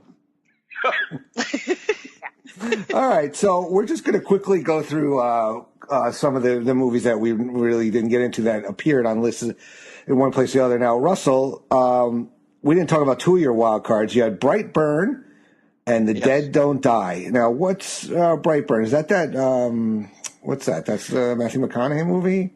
No. Brightburn is a take on evil Superman from James Gunn. Oh, okay. And the trailers for this look absolutely awesome. It's basically like, what if a Superman-like character, comes to Earth as a child from a dead world, and instead of being, at his core a good person who's raised by nice people, he's still raised by nice people, but he's a sociopathic, murdering psychopath. And it's definitely a creepy kid movie, but it's like he has all the powers of Superman: flight, super strength, heat vision, all this. And it looks absolutely tremendous to me. I think that movie stands a chance of being a real sleeper hit for the summer. I don't know about cracking the top 10, but I think it's going to be one of those that people are saying, holy shit, this is really good. People need to go see it. And then you also had The Dead Don't Die, which looks hysterical. Adam Driver, oh my God, Bill he's Murray, so funny. Zombie movie. Done. This is going to be, I know everybody's excited for the Zombieland sequel maybe, but I think this is going to be for this year what Zombieland was for the year that it came out. Yeah, I'm with you on both those. Big surprise hit. Yeah. Now, let's see. Scott, you had The New Mutants at number 10. We don't even know if that's coming out. Yeah, it may not even come out. If it doesn't come out, I would probably move Child's Play up to 10. I think it would still do better because my wild cards were Child's Play, Rocketman, and actually Shaft. Mm-hmm. Although I don't even know why they got to do a new Shaft because it's a big like the fourth Shaft. But I think Child's Play could probably sneak in that spot. I wouldn't be surprised if Dark Phoenix never came out. Oh no, it is going to come out, but it doesn't have to. Just no one will see it. Yeah, exactly. Now you and Tim both had that as wild cards. Yeah. So I could see Child's Play moving up to my 10 if New Mutants doesn't come out. But hey, you took a chance, man. You got your number 10 movie. I did. Yeah. It doesn't come out. I explained that to Mr. Duke. It doesn't come out. That's all right. But and if you're going to take a risk, actually based on the rules of this game, 9 is where you take that risk. Yeah. But I think a sleeper for money is going to be that John Wick 3. I think I agree with everybody's thinking on that. I think being the big action movie that it is, I think it'll make more money than people think. Yeah. And Tim, how come you had Shaft on there? Well, just taking a lesson out of Wesley Snipes' playbook, always bet on black. There you go. But that's maybe not top 10, but good enough for a wild card, I think. So, yeah. Keep an eye on it. Yeah. And Miranda, you had The Hustle as your bomb. Yep. So, which that and that is the is that the Rebel Wilson Anne Hathaway? It is. Movie? Yeah, that looks horrible. Well, it honestly, I normally like cheesy, like you can figure it out really quick, things like that. but I just feel like when it's coming out and everything that's coming out around it, it's just not like in a good spot. And people are going to be like, oh no, it's great. It's a chick movie. I don't think it's going to do very good. I just really don't. All right. So that's all the movies that this panel has. Now, shout outs to Mr. Greg Phillips and Nick Duke, the Hard Traveling Fanboys, who submitted lists, as well as Andrew Reish, the manager Todd Weber, and Jason Sherman. So they're all playing along. But for those of us on the panel, the wager is the winner picks any movie they want. Doesn't have to be a comedy, doesn't have to be a horror, whatever. Any movie that you want to do a live watch of, and this panel has to regroup after Labor Day at some point. And now we all know Miranda, if she wins, we're all watching Artemis Fowl when that gets out on streaming. But I cannot wait. I absolutely cannot wait. So, take it just so she wins. We will do, we will do a live watch, and it could be your favorite movie you always want to watch, or the worst, shittiest movie that you just want to torture the rest of us with. So, does anybody know their movie yet, or are they going to wait? Pro ball cheerleaders. Oh. There we go. You said any movie. Mm-hmm. He did. If not, if that is not allowed, probably some sort of bird movie. Just the birds. Just the birds. Yeah, that's it. The birds. Oh, great movie. There you go. Yeah, great movie. Now, is that a adult fare, that movie, Jenny? Pro ball cheerleaders? Yes, it's a porno. Yeah, that's the only thing that's banned from the contest. Jenny suspends no disbelief. I know. No disbelief. You're like, I know. It's a porno. It's a porno. It's that fuck shit junk. It's a really great one. I will strike. If we had Jad on here, I'd expect that from him. From that list, yeah. Okay, so that also eliminates Annabelle Comes at Home. My choice will be Jaws: The Revenge 2. Yes. Okay. That's what we'll be watching. Awesome. All right, so yeah, you have time, because it could come to one point like, I don't even need to think of one because I'm done. I mean, there are a couple. Most of us have our lists. I think Scott and Miranda have the two lists that are the most different and could either really kick our asses or just bomb. So wait and see. But the rest of us, we're all in the same similar ranges. It's just a matter of where things finish in like the 2-3 and then the 5-6 ranges. So let's go around the horn and see what everybody's got coming up. So Russell, what do you got coming up on your neck of the woods? Well, there's always a new Marvel Age in the works, so you guys definitely be listening out for that. We'll be getting into, I believe it's 1971 will be our next outing there. Tim is also on that panel. Tim's actually been doing a really great job of remixing our reading list too. So you guys need to go and check that out and look at his handiwork and follow along with us in our reading. It makes it a lot more fun and a more in-depth experience. Thank you, sir. I've also got new episodes of 90 to Nothing coming every month. Coming up within this month, Sam and I are going to be taking a look at the only Star Wars movie released in the 90s, 1999, Star Wars Episode 1, The Phantom Menace, because we apparently hate ourselves. And then I've also got DC Post-Crisis Management, which is about to come to an end. It will be coming to an end pretty shortly. There's one more episode to go after the one that's about to drop. The penultimate episode that I did with Stephen Ferrari of the Casual Geekery, looking at the Dark Side War and DC Universe Rebirth. So after that, there will only be one episode to go, and then look out for a special announcement on that episode about what my future here at PTB and Pop is. All right. Well, we're all looking forward to it. Tim, what do you got coming up? Yes, the aforementioned Marvel Age podcast. Russell and I are half of that panel. Been a busy month for me podcast-wise. The next show I believe I'll have coming up is going to be Talking WCW That's the Talkin' Pop spinoff over on the Place to Be Nation Wrestling podcast feed. So look for that. Me and Greg Phillips and Jennifer Smith.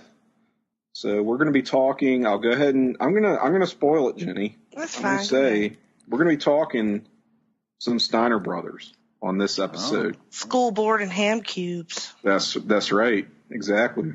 Things are going to get Steinerized. Hopefully our assholes will not. Keep the Sharpies at home. All right, Jenny, what's going on your neck of the woods? Jenny? She gave up. Is Jenny gone? Well, she went to go check if Pro Ball Cheerleaders was on demand. Well, Miranda, what's going on with Geek and Sassy? So she may had to got up to check on Ethan. Oh. So at Geek and Sassy, of course the Sassies, if you haven't listened to them, we've gotten a lot of compliments on that one. So even though it's been a while, check it out. We had a lot of fun doing that one. We had a lot of fun getting your guys' ballots doing that one as well. We did just record last week, so that should be out pretty soon. We tried very hard because we really wanted people to go read the book, but we did Volume 1 of Doom Patrol, the Gerard Way version, and so we tried really hard to do a spoiler-free review of that book, and we kind of overall just caught up, talked to some CW shows, and basic what you read and what you watch in. Of course, we always have our Nerd Eye Candy, and then in our future... we do explain why we'll be taking a hiatus, but we will be taking just a short hiatus due to oral surgery that I have to have. And when we come back, probably most likely looking at some Stephen King stuff happening at Geek and Sassy. Ah, nice. Awesome. Cool. Jenny, you back on? No? We still can't hear? All right, Scott, what do you got going on over on the wrestling feed mostly? We were going to do the next episode of Main Event this week, but schedules just will not allow it, so we will skip a week. We're kind of kicking around. Nate Milton and Steve Willie may do an episode. If not, we're definitely back next week to go over stuff, including our next New Japan Classic match picks. This coming Monday is the next episode of the Place to Be podcast, myself and the PIC, as we get ready for WrestleMania 5. We'll be doing our big build show. We'll have a star-studded cast to talk about the Mega Powers exploding, Warrior Rude and, Powers of Pain and Demolition and all the other great feuds leading up to April 2nd, 1989 in Atlantic City. So that'll be coming up on Monday. And, all the other great stuff on the PTB wrestling feed. But, so there you go. So, busy week over on the W feed. All right. I got some stuff coming up. I just recorded, should be up actually by the time you're hearing this. I did a great debate episode with Mr. Jarosino D'Amato, Chad Campbell, and Greg Phillips. We ran the gamut of, sports, pop culture. We did our rapid fire, so you should be seeing those up on the Place to Be Nation Pop Great Debate Facebook page very shortly, so everybody can participate along. Scott, you and I will be returning with Year in Pop probably towards the end of May. We're going to be doing 1975, as people like to call it, the old cast. And then, and also check out the latest episodes of Laugh-In Theater, Swingers with Todd Weber, Ghostbusters with Tim Capel, and Mr. Russell Sellers coming up in about a week and a half. You should be hearing that. That sounds about right. Yeah. Mm-hmm. So, I don't know if we lost Jenny. We did. We did, actually. We love Jenny. We can add her back. I tried. Let's see. Well, as we know, Southern Internet is for the birds. Right. Preach. Not cooperation. Let's see. Let's give Jenny a second to come back on and plug her shit where she can. But also, pay attention to PlaceToBeNation.com.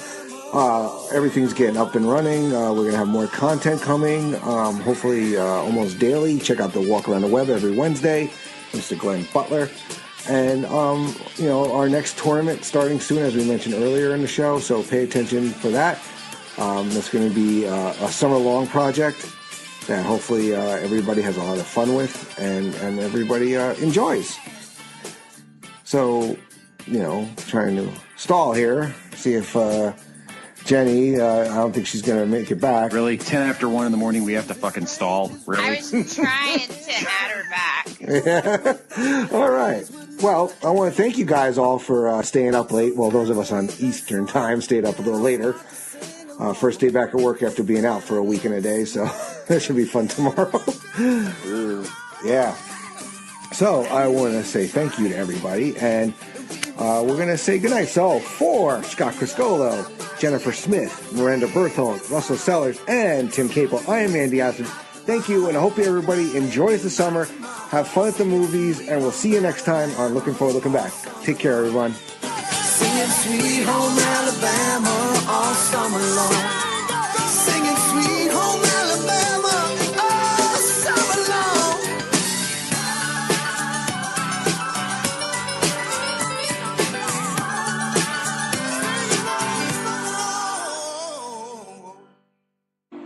Chọc cây. Chọc cây. Oh God.